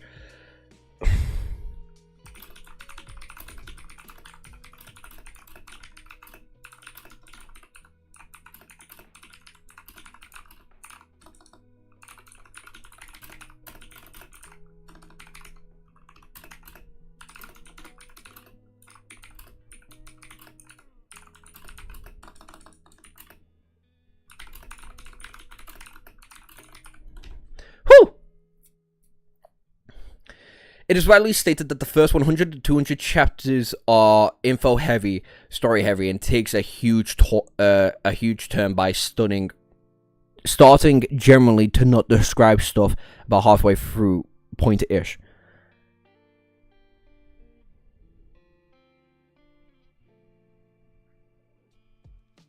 If that's what you have a problem with.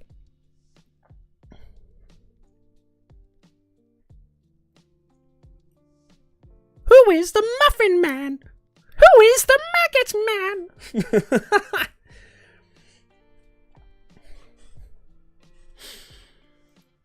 Man? Where was I? Andre froze for a moment, having the sudden feeling that she had completely understood what acting meant. She immediately exited her specter state due to her excitement. Fuck me, I can't read right now. She praised in joy. What an exceptional method, I think. I think it fits your title. Its style is very compatible with the Fool. I would never have believed that acting would have such an effect. Luckily, I have been acting as a Spectre for the past few days. She paused for a moment before saying, I think that this is a very viable answer. My heart is not at ease accepting it for nothing. Mr. Fool, what do you need in exchange? Of course, I still remember that I owe you a page of Emperor Rosel's diary. More pages of Emperor Rosel's diary. Or, Klein paused for a moment. He had wanted to get information about the sequence regarding the seer, but felt that such a low-level request would ruin the mythical image of the Fool. Thus, he chose to give up and planned and asked them discreetly some other day. I just advanced recently and I've not yet to complete the digestion of the seer potion. He concealed himself and added on without expression. Anything regarding the Antigonus family, if I am already aware of them myself. Olga remained silent for a few seconds. He looked at the top of the long bronze table for a moment before slowly opening his mouth. Mr. Fool, I believe I can pay you back immediately with the information you requested just now. The second blasphemy slate. Oh, this, I feel like we're going to get into interesting places right now.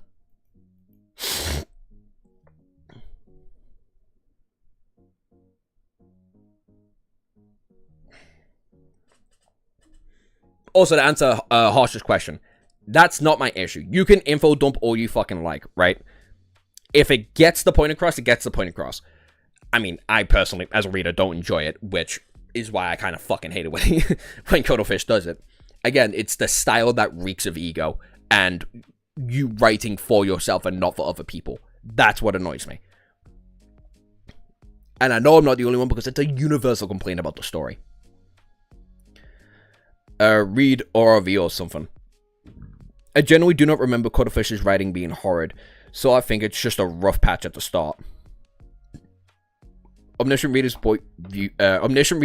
viewpoint, this is really out the blue.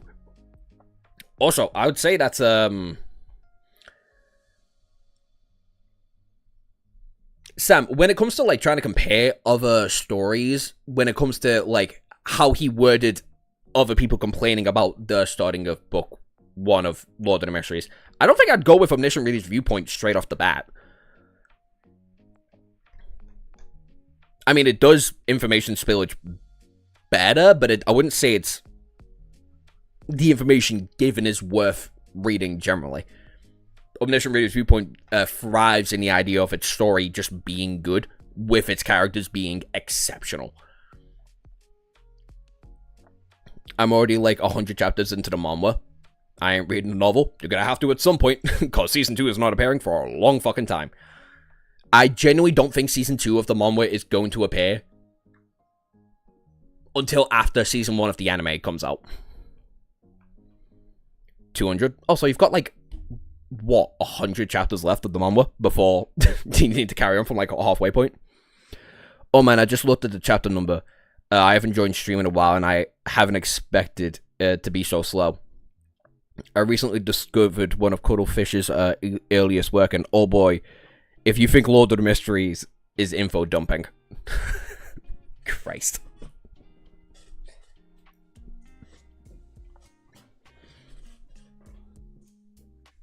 Also, it's slow because I am reading the majority of Lord of the Mysteries on stream. I also like to fucking ramble and go on tangents and shit. Because it's fun. I also write down a lot of shit. You know, if I didn't fucking delete it. Anyway, chapter 60. Second Blasphemy Slate.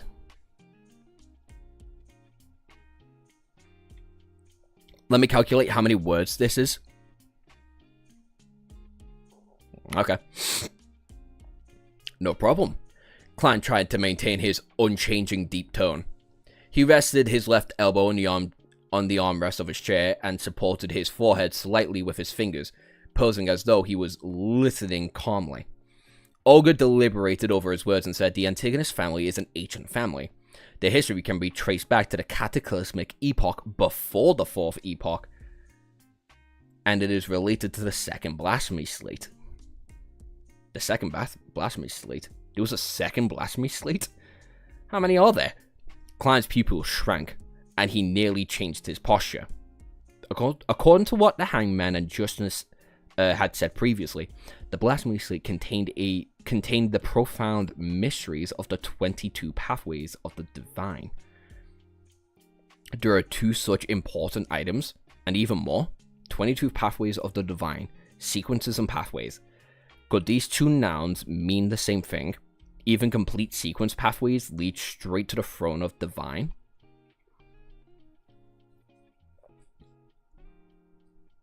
Ha ha ha. I also completely forgot about the blasphemy state being a thing.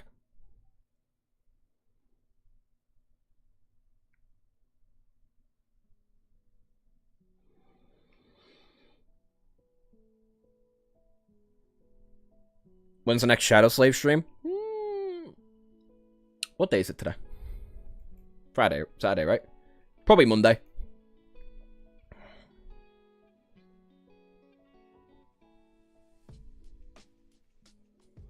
Honestly, I am not able to pick up on the style of the novel author, so I don't know what to say. I mean, to be fair, it is 2 authors that was writing a large majority of Lord of the... Nope. Omniscient Reader's Viewpoint. This may have something to do with only listening to the novel at 2 times speed, but we ignore that. Yeah, that might be a bit of a fucking issue. Harsh is all about reading enough books and you'll start to see patterns or styles in their writing. Yeah. Someone I think who actually has a perfect style of writing is George R. R. Martin. That's actually quite funny to say that. Knowing how fucking weird his story can get sometimes. But I think his style is perfect for a reader to dive into his books. Omniscient Reader's Viewpoint had 2 authors. Yeah. I believe so. Like, the author's name is Singing Song, but I think it's 2 different people.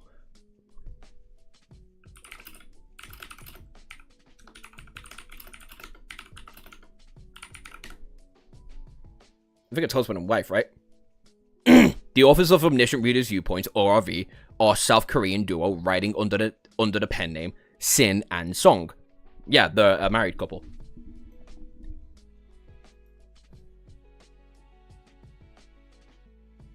To have a style of writing, you have to write Kirby. That's not Martian's strong point. It's not his strong point. It's not his strong point. But I do think his style is good. Good enough, at the very least. Also, my YouTube studio is lying to me. I don't appreciate this.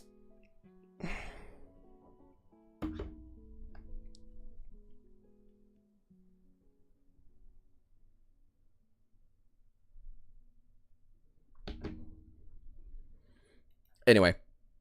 But yeah, no, this is interesting. I need to re-wrap my head around what the blasphemy slate was. Or blasphemy slate was. But that is interesting.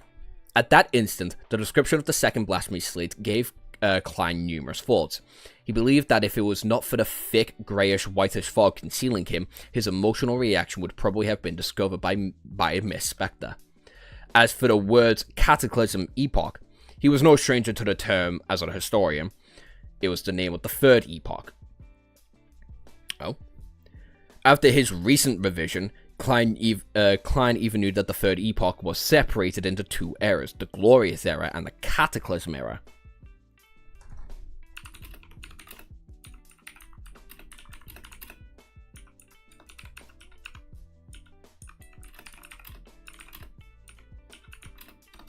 Ears.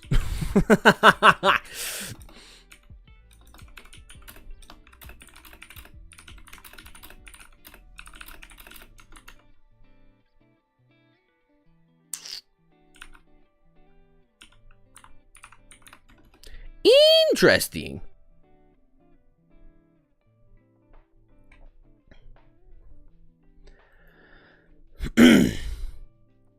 A second blasphemy slate?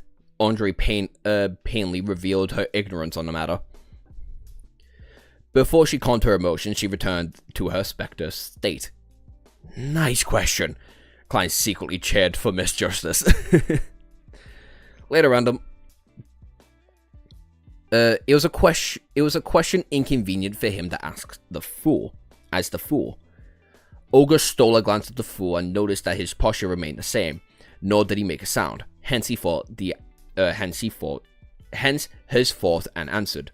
The first blasphemy slate appeared in the Dark Epoch, which is the second epoch. Oh, never mind, thank you. Where we humans struggled to survive under the protection of the gods. The second blasphemy slate appeared at the end of the third epoch, which could even be said that its appearance symbolized the end of the cataclysmic epoch.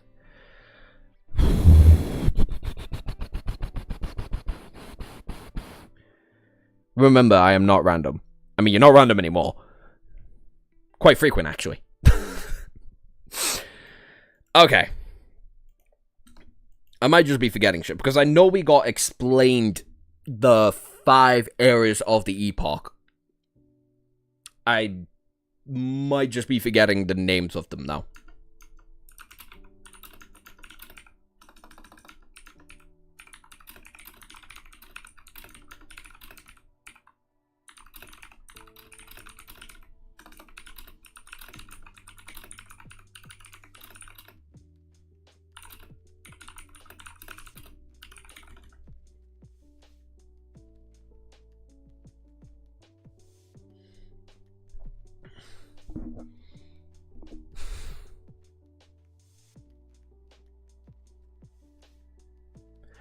The content of the 2 blasphemy slates is kept secret even by the 7 major churches.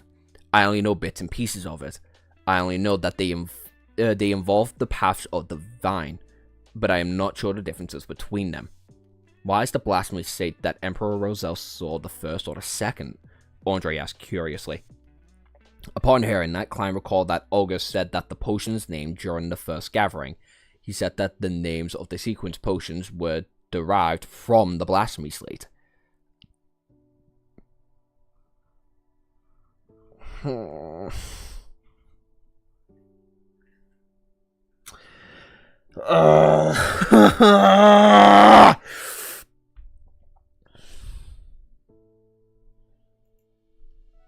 Right.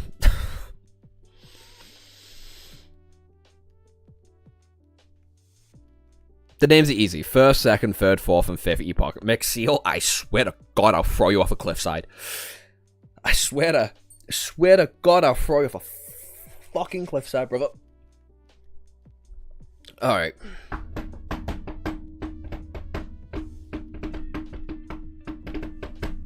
The first one didn't have a name. We know that one. I know the second one had a name. I know the third one had a name. The fourth one is still a mystery, and we're currently living in the fifth one.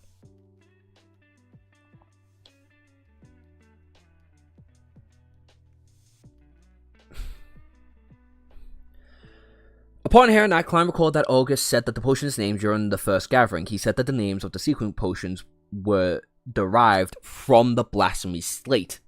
Similarly, Captain had also mentioned that the formation and completion of the potion system was thanks to the birth of the blasphemy slate.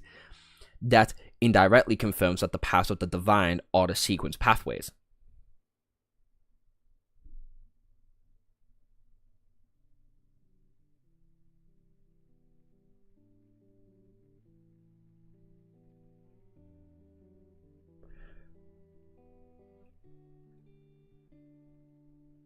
I'm gonna write that idea down, actually. Before I even bother talking about it, I'm gonna write that down.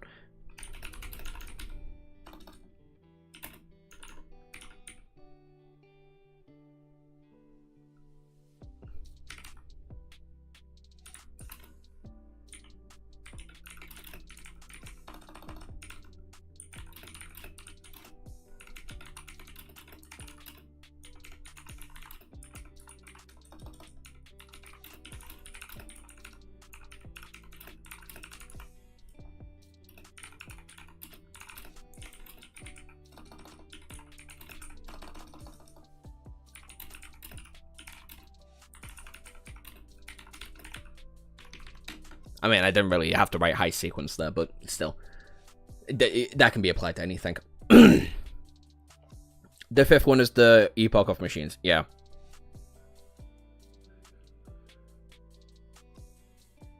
I just truly remembered by numbering them. Which is why I got confused by the second and the third now that I think about it. Klein answered his earlier question silently. When Olga simply replied, "The second one," a glint in Andre's eyes diminished as she returned to her spectre state. She did not continue asking questions. Instead, all she did was focus her gaze on the hanged man. Also, I like how she had 3 questions in mind, and she's got one out the fucking way, just immediately. And has not been able to get back on it since. It was obvious that her scrutiny made Olga uncomfortable. But he suppressed the emotion within him. He lowered his voice and continued. During the Solomon dynasty of the Fourth Epoch, although the antagonist family was considered an illusionary part of the aristocracy, okay. They didn't do anything very memorable until they supported the establishment of the Tundra Empire. Then they stood right in the middle of the state of the northern continent.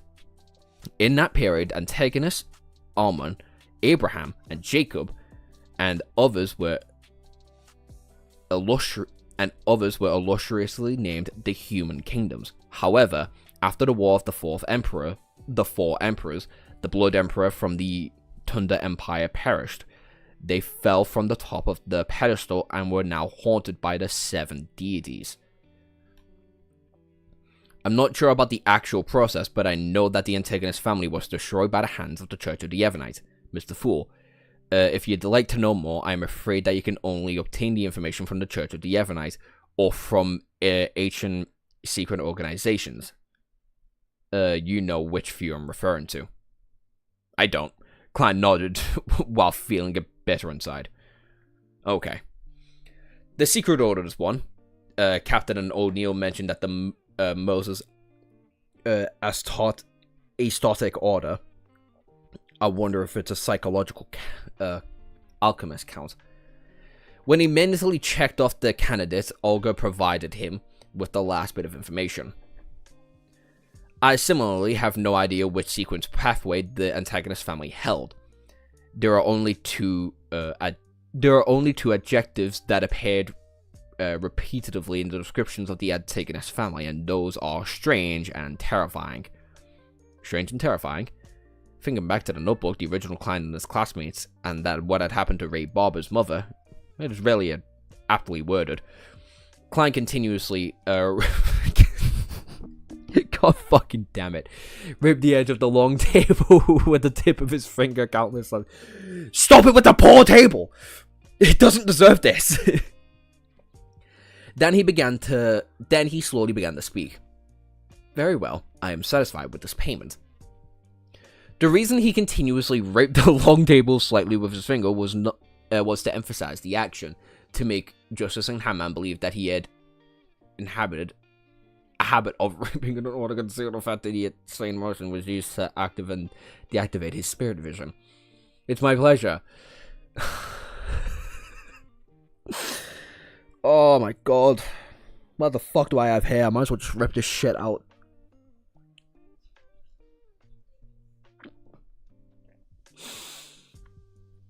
Omri took a look at the Hangman and then the Fool. She smiled faintly and said, "Then I shall ask my second question." Oh, there we go.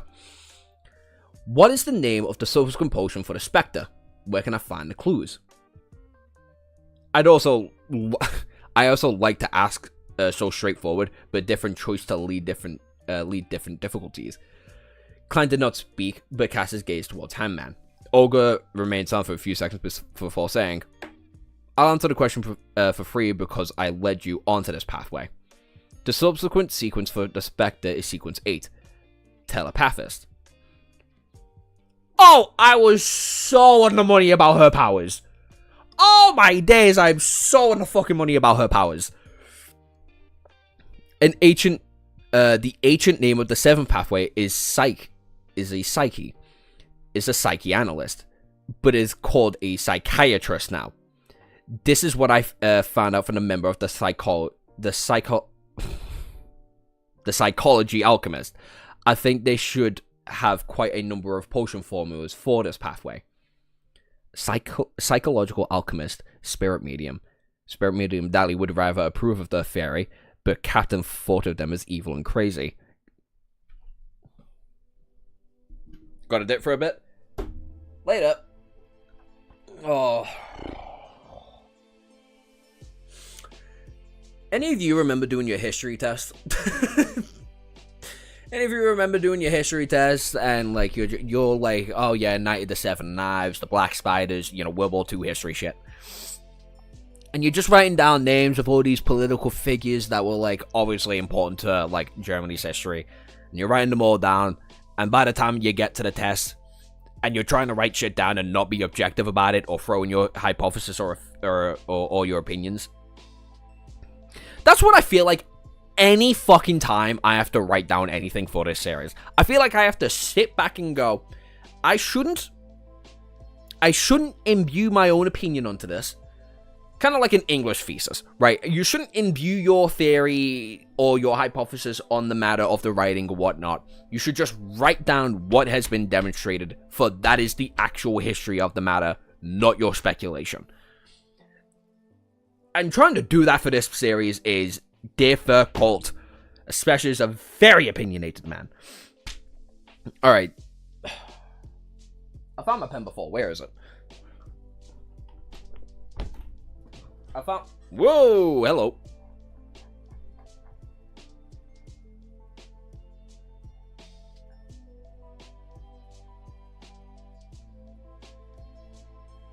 There we go. Are you back on my pen? Yeah, you are.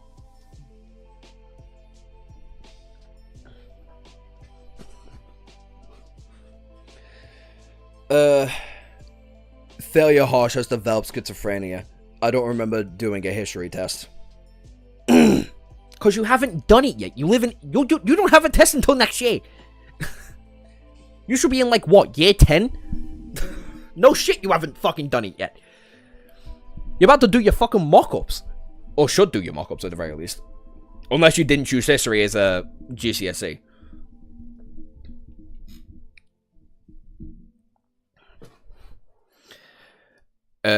You're doing it in your own volition. You can write down or not write down whenever you want. You can write objectively and do footnotes and opinions. You can and you can't, because there's a reason for this. You write down everything down. The reason why writing down anything down is actually very integrative to your developments, even at later stages in life. Like you writing down information can still help with your memory. Even up until like your 70s, right? Because writing down is a fundamental part of like understanding shit. So if you write down this fact of a universe or fact of history, it ingrains in your mind a lot better. So when you try to integrate your opinions on a matter, it fucks up with your memory on something.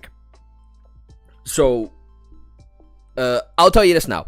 I just wrote down on, like, the actual note side of things. The beginning of my theory, at the very least.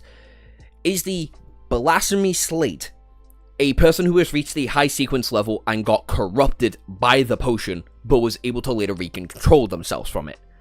Still not reaching a divine pathway, since we know higher pathways are called angels. We learned that one from last stream because of a commenter. So, there's that. Don't remember who the commenter was, but we learned that. Blasphemy is just another way of saying defilement in another case, right? But because I've wrote that down, I'm going to now constantly associate blasphemy with a higher slated person. And rather than not an event that has happened. Which is why I've also written down, like, right below that, blasphemy is an event that has happened. The slate is the fucking thing.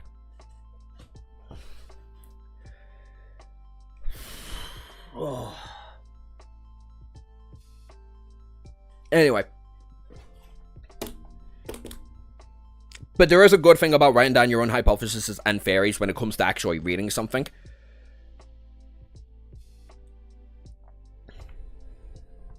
No, to be fair, when the person spoiled it, when was it? It was a little blonde kid talking to his dad, or talking to a person on a boat who could hear angels. But the way angels were being described, it was like, oh, this is clearly people on the higher end of the spectrum, isn't it? And someone was like, yeah, you're spot on the fucking money. And I was like, okay. Yeah, I figured as much.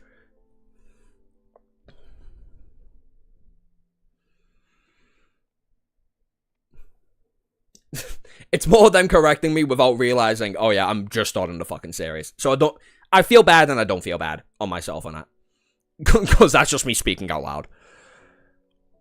I need to write down details of my own series. I'm planning, I keep forgetting keywords. Yeah, it's a bitch. Anyway, sequence 8.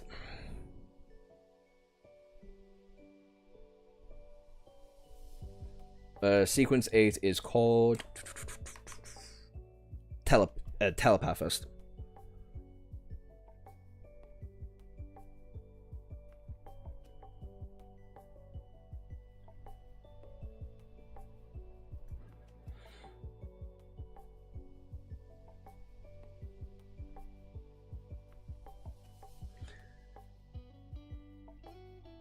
Psychological alchemist.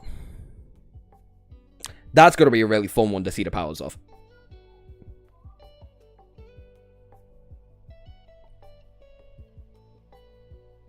Psychology alchemist, even. Not psychological alchemist, that's funny.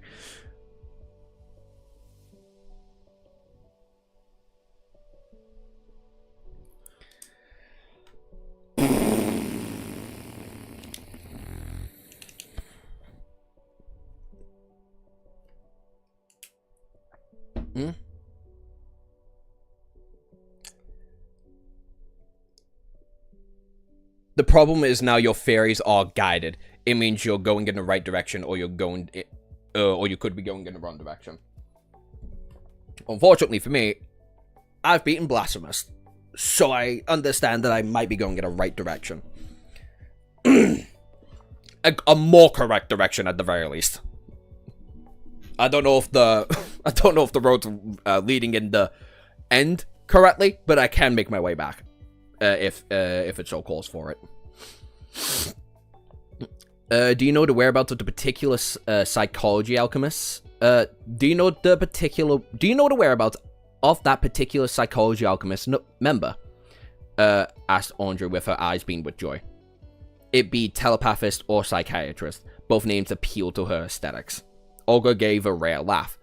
I do. He's immersed in the seas around the Sonia Island. I sank him with my own hands.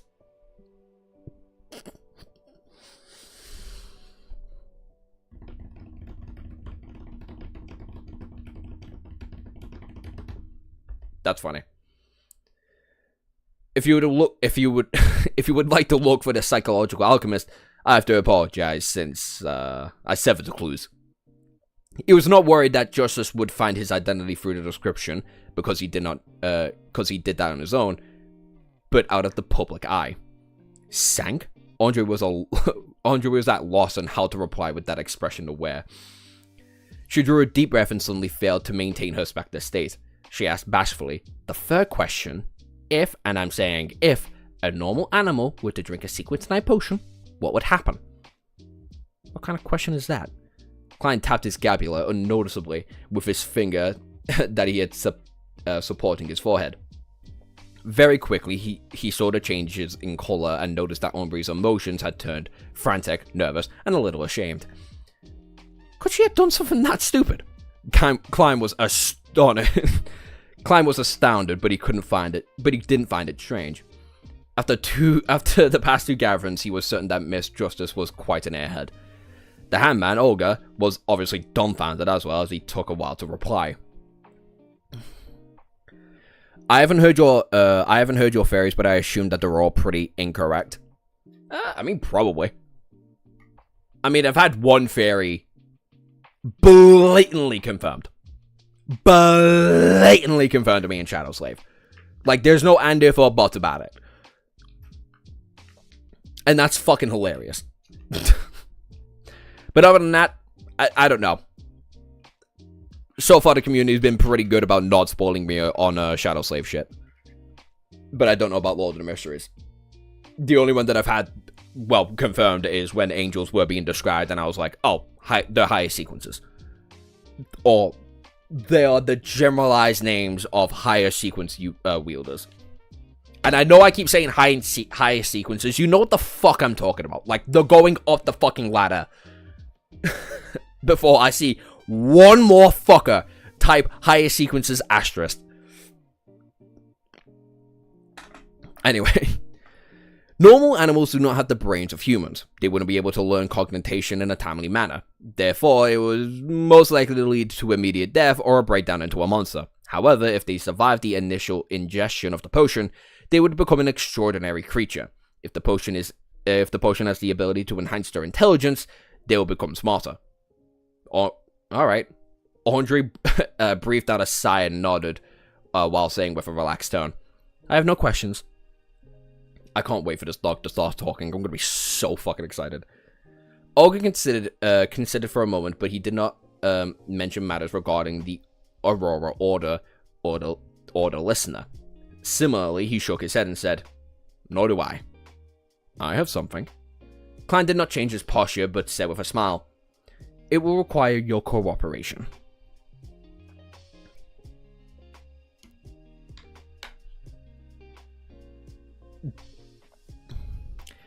He had yet to turn off his spirit vision. He immediately saw that the handman was showing signs of nervousness, while Miss Justice was too simple-minded to show fear or carelessness. Let the bitch be a bitch, alright? Fuck me. I get it, but damn. Before they could reply, Klein confronted them. Don't worry, it's trivial. If it succeeds, it will be beneficial to you, so I wouldn't be paying extra rearrangement. Go ahead. Andre instinctively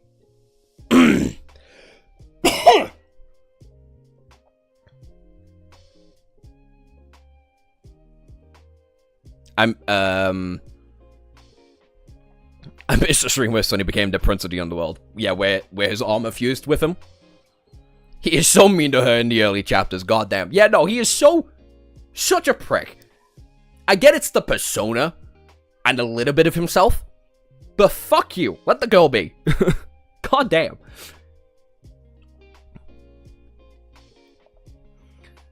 Go ahead, Andre instinctively entered the specter state, but she couldn't see through the thick fog engulfing the fool. As you will, Olga replied, steadying himself. Klein moved his fingers and smiled when he said, previously, I said that there would be some experiments to enable you to ask for a leave of absence. That way, you would not have to worry if someone inappropriate That way, you wouldn't have to be somewhere inappropriate for a Monday afternoon. That's our wish. Andre loosened her tightly knitted eyebrows. Olga thought and said, "What do you need us to do?" If you could try a piece of a ritualistic magic during your free time, it need not be too formal, as long as you are in an environment that would not be disturbed. Put 4 brand new candles on an altar, place them in 4 corners, respectively. It's best if you can call these candles the sandalwood scent. Put a loaf of white bread near the candle on the top left corner, a bowl of Freya potato noodles near the candle in the top right hand corner, pale deer on the candle in the bottom left corner, and a dice pie on the candle in the bottom right corner. Use a silver knife to make a sealed spiritual environment.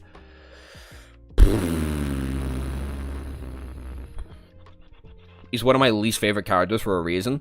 The Fool or Klein.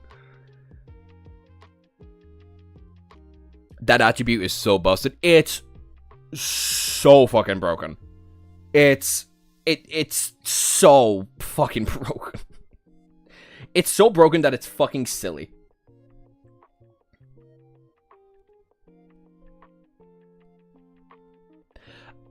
I'm gonna need to kick Random Man in the mouth for the art that he just put in Discord.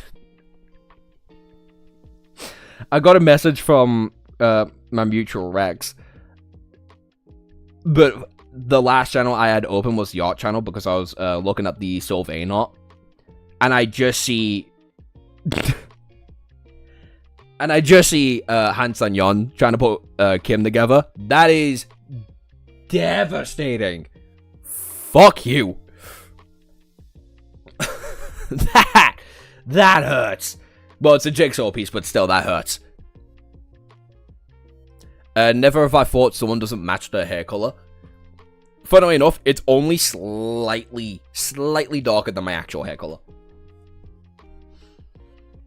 Ogre's based. We're talking about Klein here. Klein's a bastard. He's a prick. Anyway, this whole thing, fuck this. Yeah. Klein described his modified version of the Look Enchantment ritual and taught Miss Justice how to create the spiritual environment for free. To be frank, the ritual was targeted at himself. Klein believed that the former part, which was intended to attract the interest of an entity, could be omitted completely. However, he still worked hard to make the procedure seem important. Of course, it didn't comply with what O'Neill taught about gods being the second and one half being the third. Thank you. Also, what was Rex trying to send me? I just saw the art and I didn't even process anything else.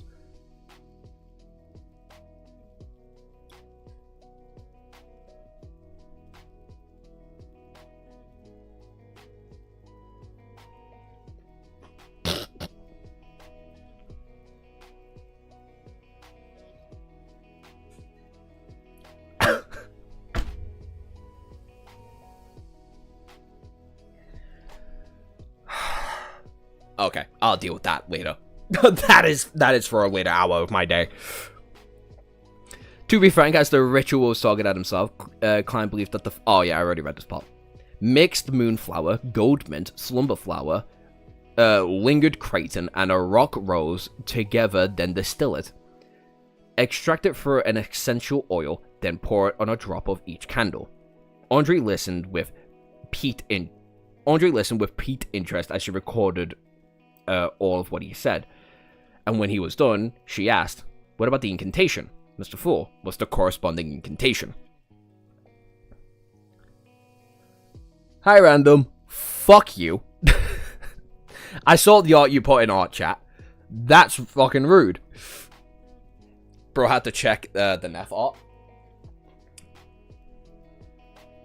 No, because the last thing I saw was the Sylvain art. That's the art that I was seeing at. Look in this one. It's great.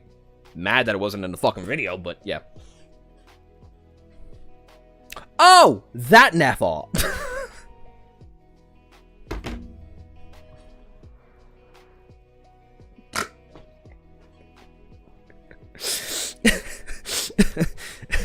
That many of you shouldn't have reacted. That fucking threw me. What Nefart? I only see Han Sun Yun. In the channel you're not allowed in. In 18 plus, brother.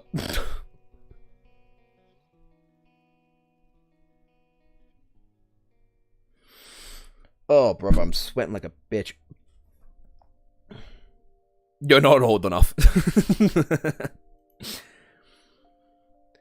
Olga stopped, writing with a fountain pen in his hand as well. He turned his head to look at the fool. Klein, who was immersed in the grey fog, tapped the edge of the long table with his finger lightly and said calmly and monotonously in Hermes, "The fool that doesn't belong to this era. You are the mysterious ruler above the grey fog. You are the king of yellow and black who wields good luck." Fuck me, that chapter felt like it went on for hours.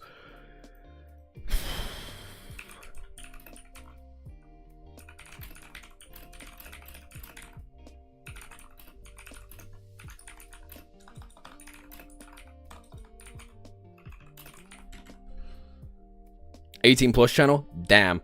This food bussin'.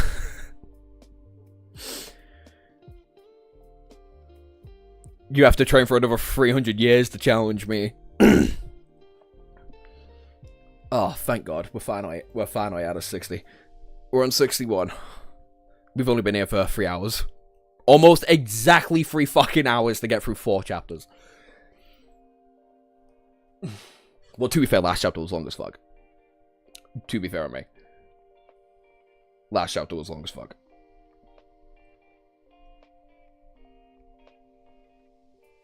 Why are you messaging me?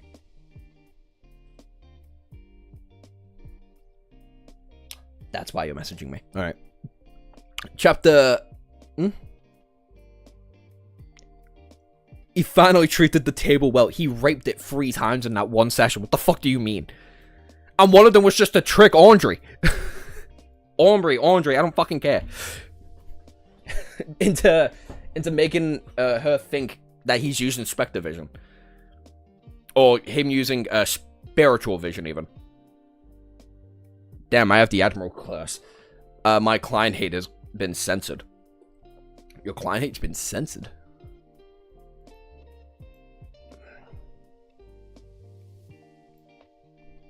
.5 chapters per hour. Thanks, Harsh. I didn't need the fucking math to be done, but I appreciate it. He tapped it at the end. The other 3 times were... need to be investigated. This fucking hatred he has for the table. Anyway. Chapter 61. Strange Symbol. I'm not repeating all that. Andrea recited the 3 descriptions to herself silently. She suddenly felt a tumultuous wave of emotion go through her, previously preventing her from maintaining her Spectre state. As the enthusiasm of mysticism she had learned Hermes that was used in rituals and had tested out rituals that fellow noble enthusiasts mentioned in private gatherings before she was pulled to the Grey Fog or made a formal contract with Beyond the Powers. None of those rituals had an effect, but it had given Andre a basic understanding of the structure of incantations. Thus, she clearly knew what these 3 incantations described had signified. The description usually described one of the 7 gods that looked over this world. Thus, the Fool's incantation was claiming status equal to the Lady of the Crimson, Mother of the Concealment, and the Mother of and the Empress of Misfortune and Horror. Honestly, kind of hard when you think of it like that. Klein using himself, or I guess a persona of himself, as the godly figure to be looked at, is hard. You're welcome. My prick services are free. Harsh, trust me, I know. How long have you been here? Harsh, keeping it real. Amen. Anyway, this is just kind of cool. Is Mr. Fool the unknown, mysterious, powerful, godlike entity that the Glint spoke of? The source of danger that we must avoid in rituals? Andre quickly recalled the comments made during the strange rituals that she and her friends did not dare to attempt back then. She was momentarily at a loss for words. Yeah, I was about to say, what the fuck is all this about? Olga Wilson, who knew and understood more than Andre, shivered from the bottom of his heart. If this ritualistic magic which Mr. Fool designed truly points to him to allow him to accept our requests, we should be addressing him. We would have to be addressing him with him. He is to be addressed in the third person, which is reserved for gods. How lucky, how smart I was to act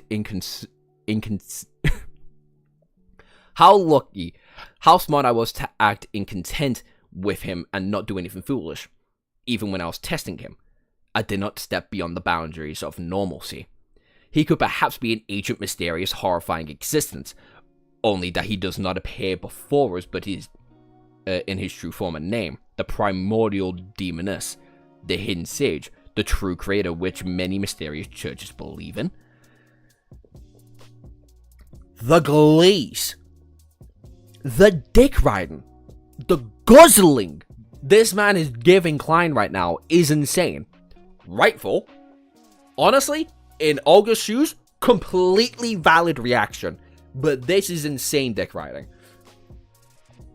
Olga understood that the fool he was looking at might not be his true form. He might not even have a gender or a humanoid, or be a humanoid creature. Klein popped his forehead up with one hand and tapped on the table with the other hand. He acutely noticed the changes happening to the Handman and Justice, but he acted as though nothing happened, as if everything was within his expectations. He continued without any care. I pray for your help. I pray for your loving grace. I pray for you to give me a good dream.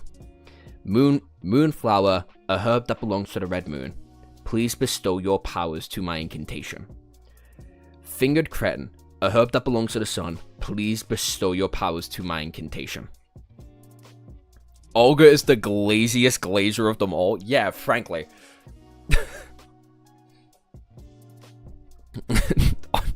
And again, it's a completely fair reaction from his perspective. Not only has this man whipped him away for seemingly no real reason. It's the one thing he's known for in the community. That's okay, that's kind of sad. But still. Like, this bitch, like, basically kidnapped you. Made a formal request for you to be a part of his little gang. You start testing this bitch out, and he passes them with flying colors, without trying. That's fucking weird. Then he tells you he can read Emperor... He doesn't tell you, but he's like, gather Emperor Roselle's diaries. There are ways for you to, like, memorize it. I want you to memorize it and write it down so I deliver it to me. He's like, okay. I guess we're doing this. If this is what it's so caused to be. And then just now, he was able to successfully read Emperor Roselle's diary, but also perfectly explain the whole acting method, and then called himself a god. Or him equal to the gods.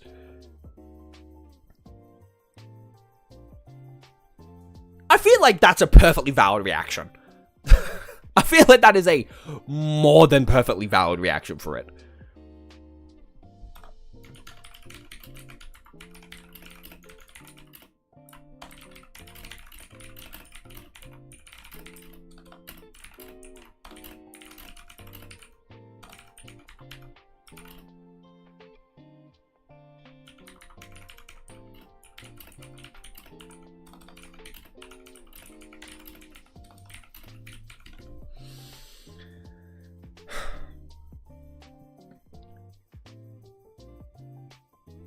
Roselle's a real one. I found a new love. Live, laugh, wait, a new love. What is that love? Anyway, let's get back into reading. He finished describing the incantation that belonged to another type of ritual after he was done. He smiled. Lady, sir, have you memorized it? Andre exhaled as she quickly covered her mouth to and recalled seriously. When she with her improved memory as a spectre, she quickly possessed the information and repeated the incantation as a form of confirmation. Olga acted more normally. His pen did not stop for a moment, no matter what he was thinking about. After Klein confirmed that Andre was correct, he smiled and said, "If this test is successful, then we shall modify the ritual next time to achieve what we want to do. I hope that you will have some time to complete the ritual no later than Wednesday."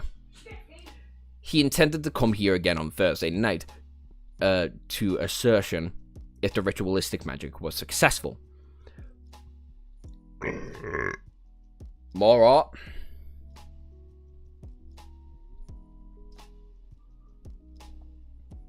More art, you say? Oh, Han Son-yun? Oh, God, yeah, no. Oh, my day. No, yeah, I get it. For Han Son-yun specifically? I can't whistle right now. There we go.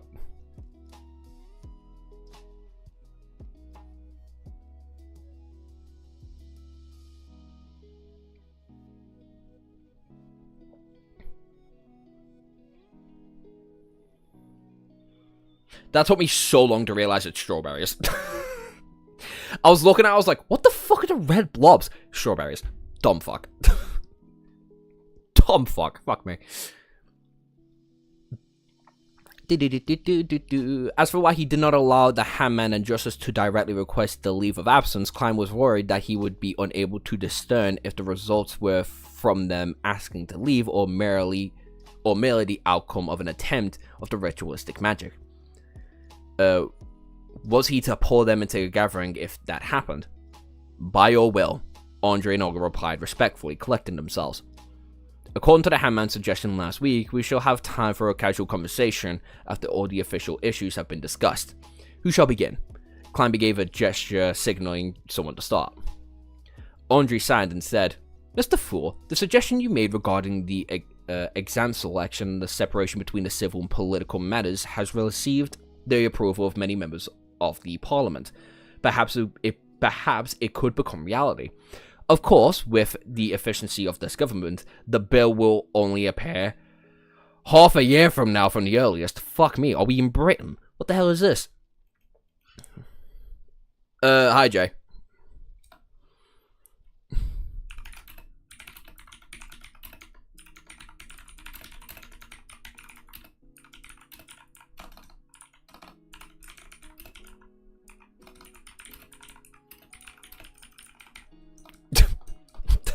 I can spell.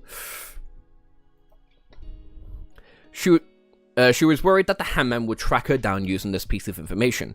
She had intentionally and indeterminately dropped hints and guided those proud wives to think that they had conceived the idea. Those ladies had rushed to tell their husbands, their fathers, and their brothers. At that moment, Olga felt as though she was watching a flock of golden peacocks showcasing their tail feathers. She believed that the woman would drill it into themselves, and they came up with the idea to claim the glory for themselves. They would soon forget about what Andre's role is in the matter, fighting among themselves to see who thought of the suggestion first.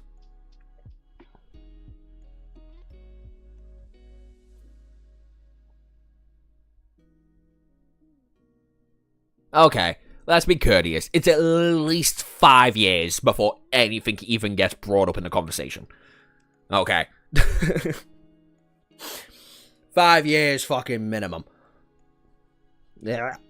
There we go. Using this remarkable way to change the system of the kingdom gave Andre a sense of satisfaction, as if she had found a way for the Spectre to influence the plot of the play. Let's hope so, Olga replied sarcastically. He paused for a few seconds and glanced at the fool.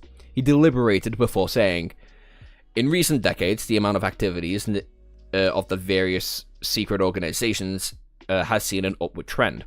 In fact, there's even a new secret organization appearing. Some of them have reached the scale of a good number of Beyonders." Maybe it was different 100 years ago.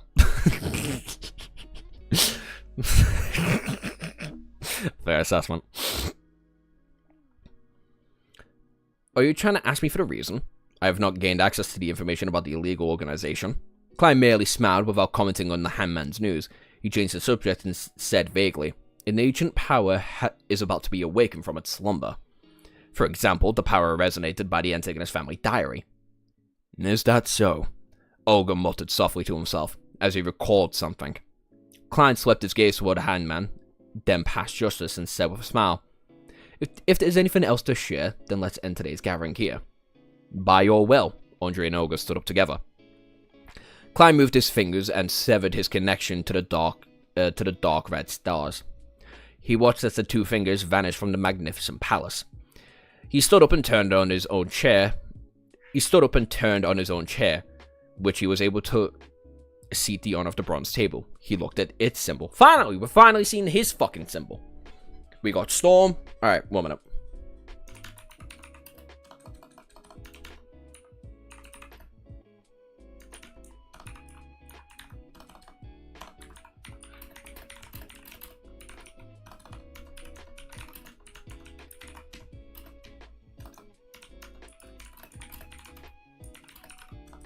Oof.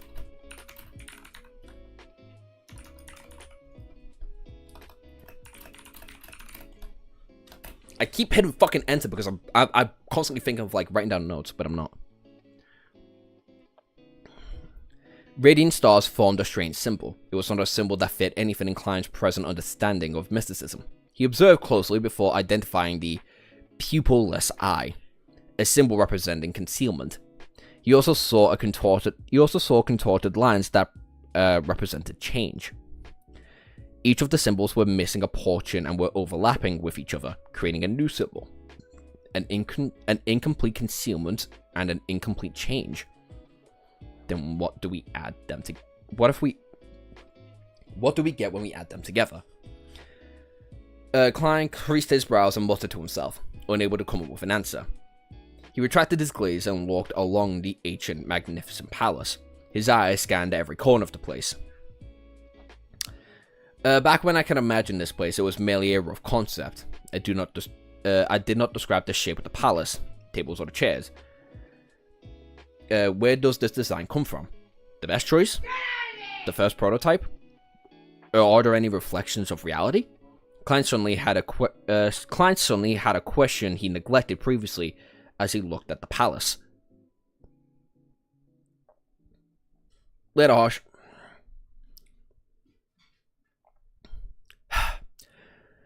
I have to say, even though I am a keyboard warrior, I am lacking experience in many areas. I am not observant enough to point of any realization with this question now.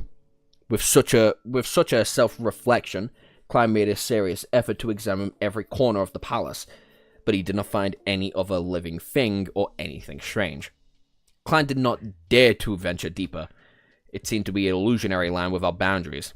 He was afraid that he would end up completely lost. Wow.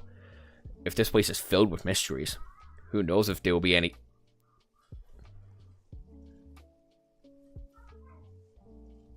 What's the dog doing?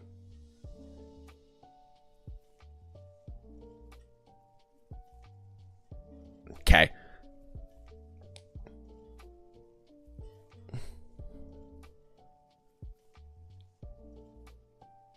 From the background scared me. What? What the fuck are you talking about?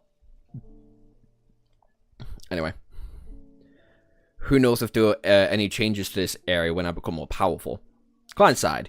He unleashed his spirituality and enveloped himself within, causing to feel a rapid rush of plummeting. Everything flew past quickly. All kinds of illusions shattered, and he tore through the greyish-white fog and saw reality.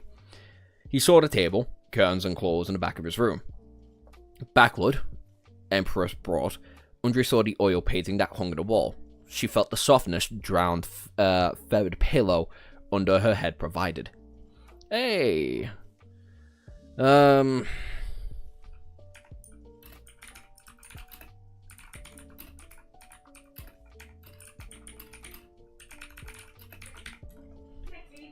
I mean, I guess that's fitting. Watch me get fucked over the second I type that down. She did not stand up immediately. Instead, she seriously recalled what had happened during the gathering, as if she was watching a play that she had already watched. Mr. Fool had a certain confidence in his tone when he told us to try the ritual to give the description, descriptions of the mysterious ruler, the king of the yellow and black. Confidence. Andre exhaled as she was analyzing this silently. Her body shuddered slightly. Forget it. Since I cannot fight it, there's no need to think about it much. Mr. Fool has always appeared friendly. He should be an entity that has respect for order. Andre's mood improved rapidly. She thought about her acting and the weakening backlash of the potion. She hummed a merry tune and got off her bed. She walked towards the door and adjusted her state of mind, taking on her state as a spectre. As she opened the door to the room, she saw her maid walking past. She saw an old callus on her hand, the marks on her face, the familiar, and some other similar details. She could deduce many things from these observations. At this point, Andre had a strange feeling. She quickly turned to look at the shaded corner on the balcony. She saw her golden retriever, Susie, sitting there, silently observing her, just like how she observed the maid. My goodness. Andre's lip twitched as she sighed. She wanted to hide her face. We've been live for 3.5 hours. And we've only done 5 chapters. I'm terrible at this. On the Sonia Sea, in the heavily protected captain's quarter, Olga woke up and noticed that nothing had changed around them. It was as if nothing had happened. He sat and thought to himself. An ancient existence. Klein, who had exited the ritual, pulled open the curtains. He took out his old notebook and began writing once again. He recalled the context of Emperor Rosel's diary, hoping to reinforce the memory through writing to prevent himself from forgetting it in the future. This is what I was talking about, by the way, when it comes to like writing down a memory shit. Just saying. Klein reread the notes several times after he was finishing writing. Finally, he tore the notes up and incinerated them. I shouldn't be forgetting the most salient points if I do once a week. But with time and the increasing complexity of my missions, how unfortunate. I do not have better ideas for the time being. I might not have. I have not learned any cryptography. Klein collected himself and stretched his neck. He planned on heading to the divination club.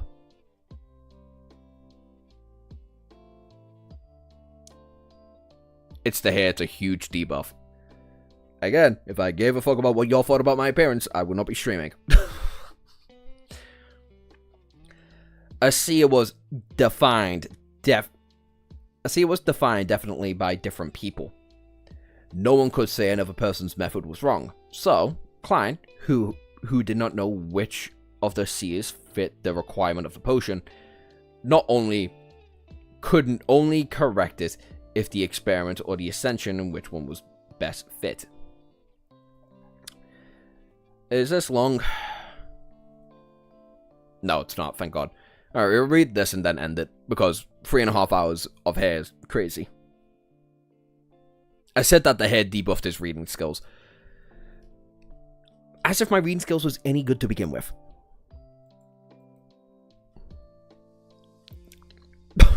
Like, at all.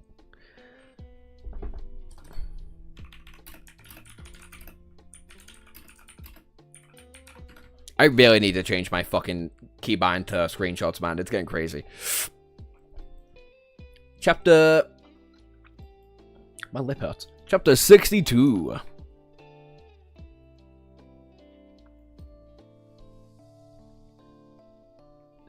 Gotta head out. I'll see y'all later. Later, duh. Yeah, no. He read much smoother than last time I tuned in. If anything, it's improved. BB. I'd say the more I've done this, the better I have gotten at reading out loud. But I feel like that's just what happens when you read out loud. Went from a -1 to a -2 in reading. Deal better with the old hair, GG.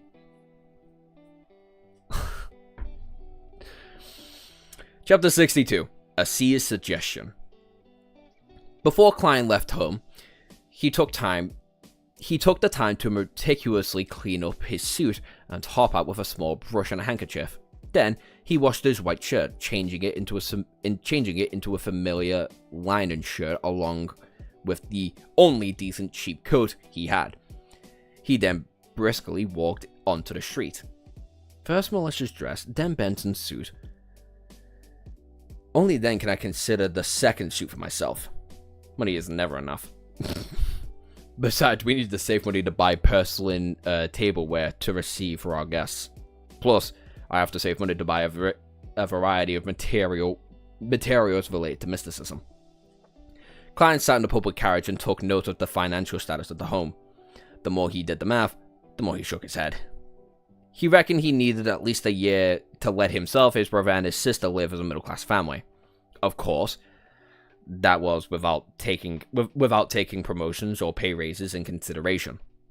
The public carriage drove past the street and stopped opposite the Divination Club on Hound Street. Klein pressed down on his top hat and hopped off the carriage. He walked along the familiar street and entered the club's location on the second floor. He then saw the beautiful brunette Angelica. There was a hint of swelled redness in her eyes, but it looked extremely relaxed. She high as fuck? Klein raised his hand to the top of his gabio slightly and carefully examined her. He found out that the grayness deep within Angelica's emotional colors had greatly dispersed. It had been replaced with a sun-like whiteness. Oh, she had been crying. Ah, right, I forgot. She was like emotionally distressed from working. My dumbass thought she was high as fuck.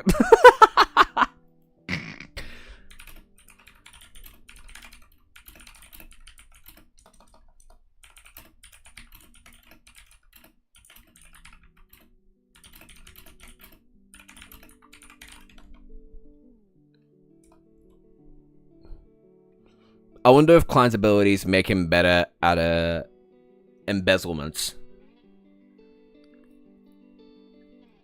I mean, I'd have to imagine, right? Like, give him some time, and I feel like he'd be fucking great at it. Anyway.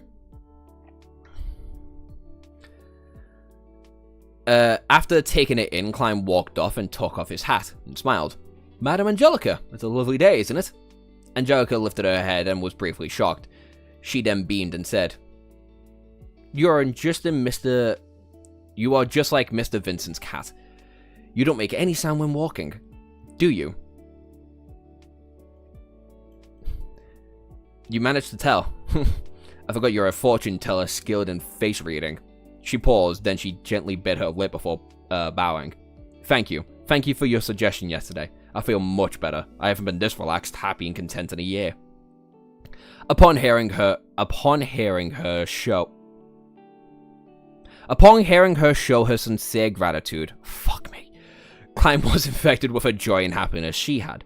The corner of his lips lifted, and he said, It's my pleasure.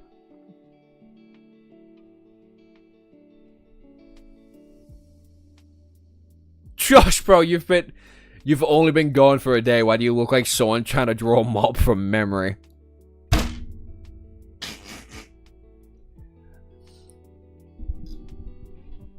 Go fuck yourself, Dante. How about that one? Huh? Huh? Thought about that one?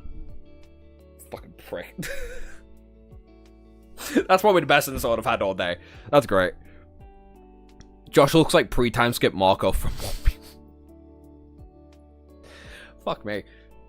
Hey, if I'm taking any One Piece character, it's Marco, okay? Post or before time skip. I don't give a fuck. I'll tell you that now.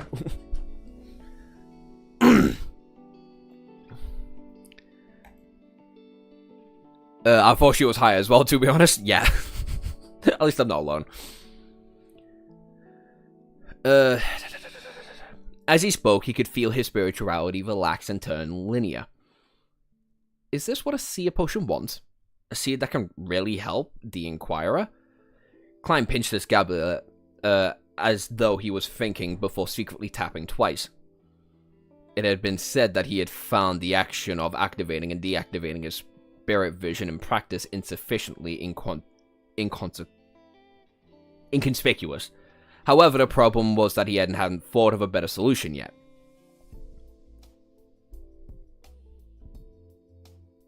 I thought the table turned. Don't mention his name, he will pair. Oh, tablet return. You know what, yeah, I'm definitely ending the stream after this. I just can't fucking read today.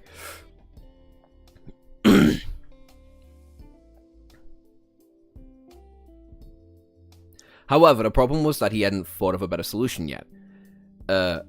As he had just become a seer recently, his spirituality had yet to reach its limit, and the same was applied to his mastery. Hence, there didn't seem to be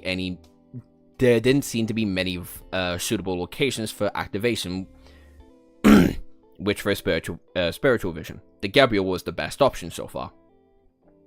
When I become a true seer after fully digesting the potion, I'll be able to design a more inconspicuous activation motion. Klein nodded unnoticeably and walked towards the half-open meeting room.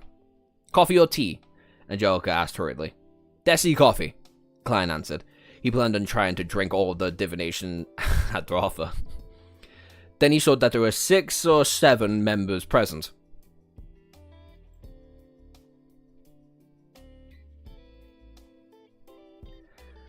But not Hannes Vincent, who was almost always here.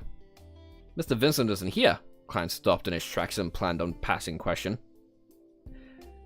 Stopped in his tracks and asked a passing question. Angelica was taken aback when she said, Mr. Vincent doesn't come every day. He accepted an invitation to give a lecture at the divination organization at Emmett Harbor. Are you looking for him?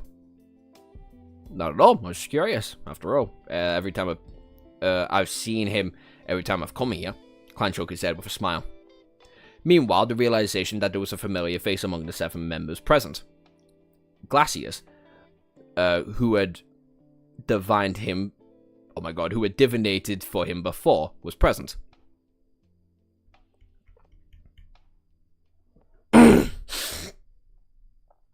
Glacius was reading some information on the table with his monocle when he suddenly sensed someone looking at him. He lifted his head and cast a gaze. Obvious joy suffused his face as he propped himself up with both hands and stood up. He dashed towards Klein and stopped before him. Good afternoon, Mr. Moretti. I've been wondering if you would come today. I heard from Angelica that you're not a doctor, but a fortune teller who's good at reading faces. Klein smiled. That's not the only thing I'm good at, Miss Gracias. You no longer seem plagued by your ailment. He pinched his forehead and tapped his scapula twice. He noticed that Glacius' health colors had returned to normal. Yes, I was very regretful for not taking your suggestion back then. Luckily, there was an amazing apothecary near my place. He gave my wife a magical medicine which brought my health away from death, Glacius said emotionally. As a quasi-member of the Nighthawks, Klein asked out of an opal interest. A very amazing apothecary? Very magical medicine? Magical? How magical? Is it within the range of Beyonders?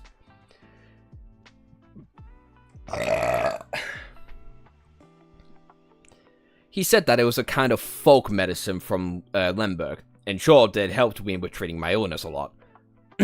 Glacius answered without noticing anything abnormal in the question. Folk medicine apothecary? Klein tapped his scapula as though he was thinking. What's his name? Where does he stay? Do you even know? As you know, even as a fortune teller, can't guarantee that they will remain in the pink of health of all time. Perhaps I'll need to go purchase some medicine from him in the future. Klein leaned on his... Klein learned from his teacher and classmates that the current health system in the world was in a nascent state.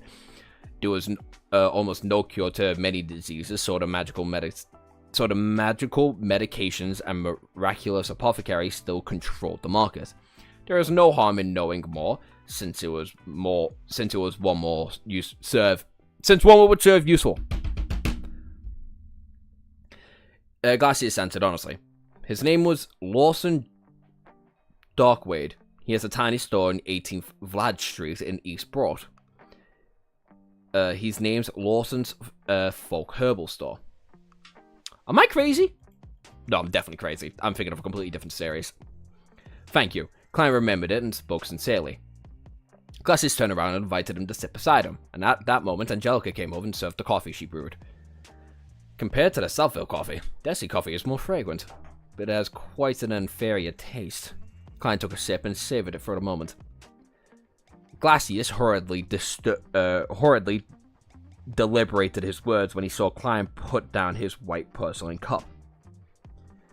Mr. Moretti, can I request a divination from you? I'll pay accordingly to your price set. 8 pence is sufficient. I will not raise the price out of the blue. Klein was hoping that someone would request his divination services. Do you need a divination room? Alright. Topus. Topus. Glacius led the way with much more familiarity. After entering the divination room and locking the door, Klein sat behind a long table. He asked a serious voice. Mr. Glacius, what would you like the divination to be about? I have an investment opportunity, but the amount of money it involves is huge. If it fails, my family and I will have a heavy hit. I wish to know if it will be a successful investment. Is Klein really the one we should be asking for this one? Glacius volunteered the information. I have divided using tarot cards previously. A divination after purifying my soul. The result was pretty good. Yes, I did interpretate myself, but I did not violate the principles of those symbols. Klein thought and asked curiously. It'd be great if you could describe the entire situation once more and give me your information again. It'd be best if you have the other party's information too. We would do an astrolabe divination. Alright, Glacius organized his words and said, when Mr. Livinus explained the Hornicus mountain range, he discovered a gigantic mine rich in high-quality iron ore. He poured all of his savings into buying the land and hired a professional company to survey it. The result was a heartening one. He lacks funds needed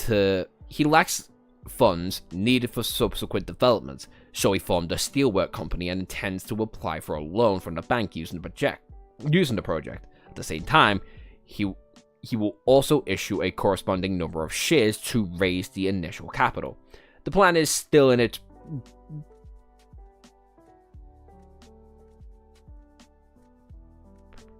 preparatory stages and promises a fat return.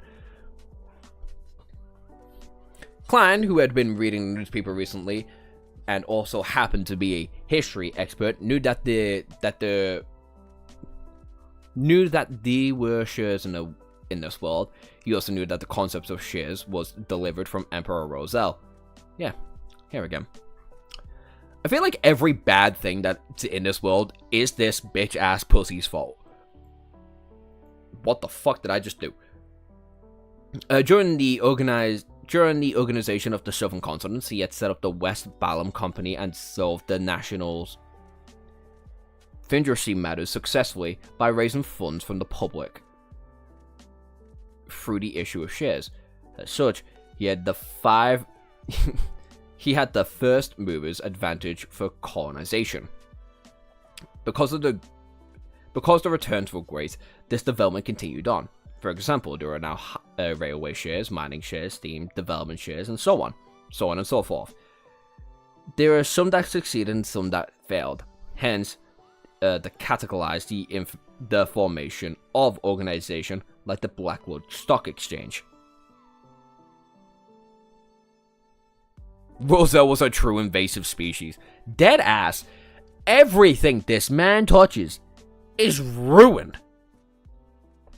capitalism, colonialism, fucking, honestly, it sounds like the second blasphemy state is his fault. I know it's because of the Antagonist family, but I would put fucking money on it that it's that bastard's fault.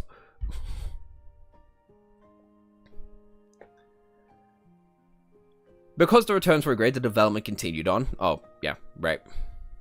Besides that, the Emperor Rosal had created national bonds. Motherfucker! Unit trusts and other financial products. The former had become the most stable form investment, with a return of 4 to 6 pence interest.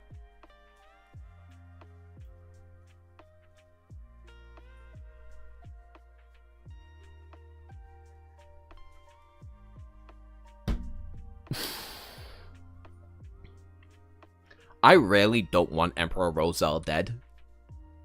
If he's dead, he's dead. That sucks, right? Because if he isn't dead, and I can be happy, knowing that Klein kills this motherfucker super duper dead style, I'm gonna be happy. I really want Rosal to be alive now. Klein remembered that Benson had once said that if he could inherit £3,000, there would be no need to work hard any further. The stable annual interest of about 5% would result in an annual fixed income around £150, roughly equivalent to Klein's annual income at present. This is known as a renter's capitalism.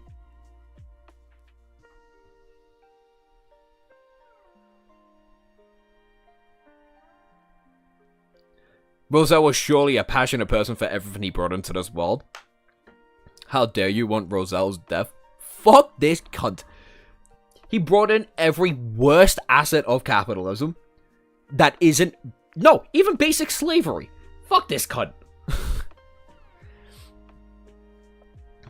This is known as renter's capitalism. Klein sat and asked carefully, "Are you sure there's nothing wrong about this? Is Levinus trustworthy?" I've seen his property papers and the inspection report. There is a Silivus country governor's stamp and the endorsement of a professional company. Plus, inside Mr. Levinus's office is a group photo of him and Sir Deavale and the mayor. Not seen that name in a while. Glacius nodded in reply. A group photo? That doesn't mean anything. Klein, who was born in an era of information explosion, had seen too many similar incidents. He didn't buy the story because of that. However, it doesn't matter if he believed it or not. He could only pick up a pen and draw a corresponding astrolabe according to the crucial time and information that Glacius had provided him with. After a long while, Klein pointed at the astrolabe and said, "You should be able to tell that this information, that this will be very unsuccessful endeavor below the flourishing surface of the cliff. A chasm, my divination suggested around it, to avoid it." Okay. Glacius found the sound, his mouth turning agape a few times before he closed it. A few minutes later, he said in a rueful smile, "I'll consider it carefully then. I'll consider it carefully when I'm back." Upon hearing his answer, Klein could only shake his head with a silent sigh. He realized the helplessness of a seer. A seer could only give suggestions and not make the decisions for others. Unfortunately. Also, I like to believe that he actually didn't use the actual law properly here. He's just stating the obvious. Being like, hey, this is probably a terrible idea. You shouldn't go through with this. This seems like a terrible investment.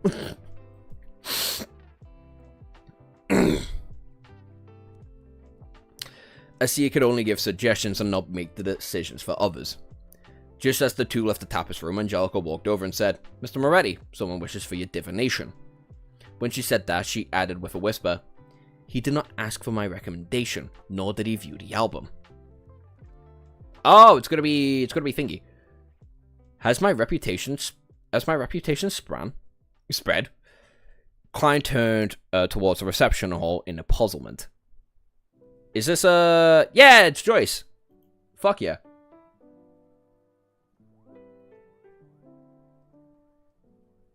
I finally came around to watching your Shadow Slave video. I gotta say my favorite part was the conclusion and your theories for the future. Based. Love to see it. I'm mad because I would tweak a couple of theories in that video, but because that video was recorded by the time I had finished Volume 4, I couldn't be asked doing that, so I was like, fuck it, I'll just repeat what I just said. Bear in mind, like, me coming to the conclusion of, like, the 9 possibly being fated. I only stuck that in so I could make the short about it, because, funny.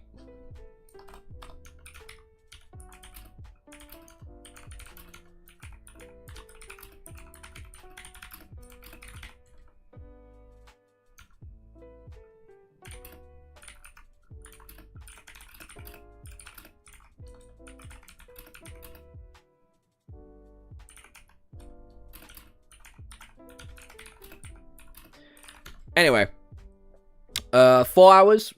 I think that's enough. I think that's enough for today.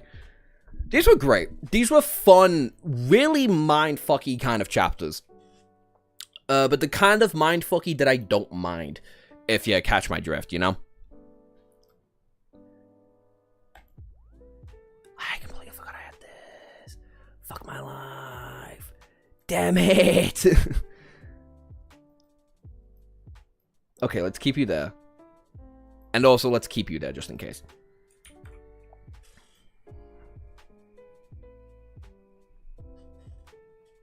Roselle has some peak shit going on, bro. It doesn't matter if he's a slave owner. Trust he's the GOAT.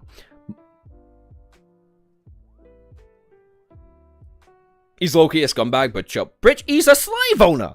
No!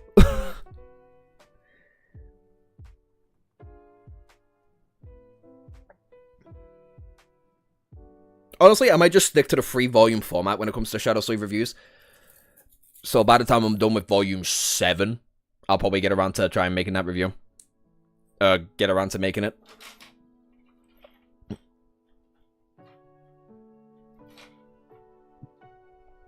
Simply to not shoot my head. But you know, those were fun chapters. The meeting was good. A bit short for my personal liking of it, but you know, can't have them all. The questions, having Roselle's sequence pointed out is quite good. Knowing where Andre's characteristic when it comes to her sequences are gonna go is really funny. I don't know if I ever actually made a full speculation on Andre's abilities. I think I did around about the same time when I made my speculation on what the next tarot card member, who the next tarot card member's card is going to be. I think I did it around the same time as that, and where I think her abilities will become yeah, making it for 5, 6, and 7 would be will be perfect, honestly. I mean, I hope so. Anyway, like, I made the speculation that her abilities of a Spectre will become a lot more intrinsic, physical, a bit more influential, than rather than like sticking to a Spectre. And now knowing the one's called psychological alchemist, I feel a lot more confident in that idea and theory right now.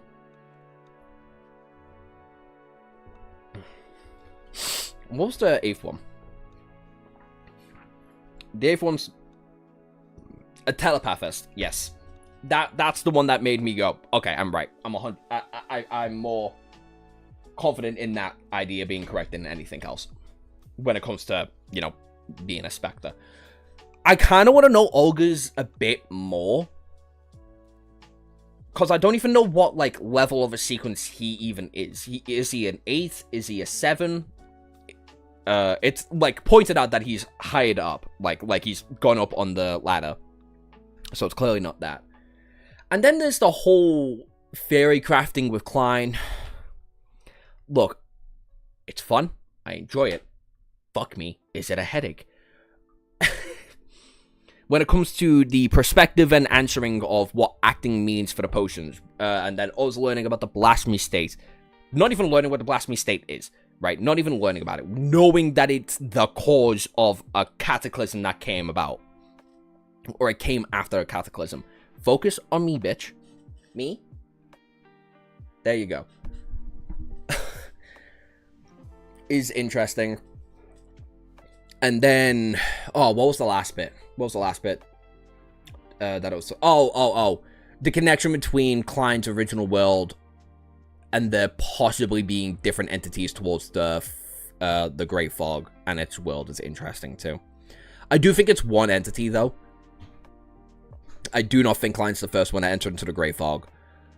I actually wouldn't be surprised if... You mentioned he's a Sequence 9 in Chapter 6. Chapter 6 was months ago for me, so that's completely... So yeah, that's fair on me forgetting. That's also when Lord of the Mysteries is just bad. So...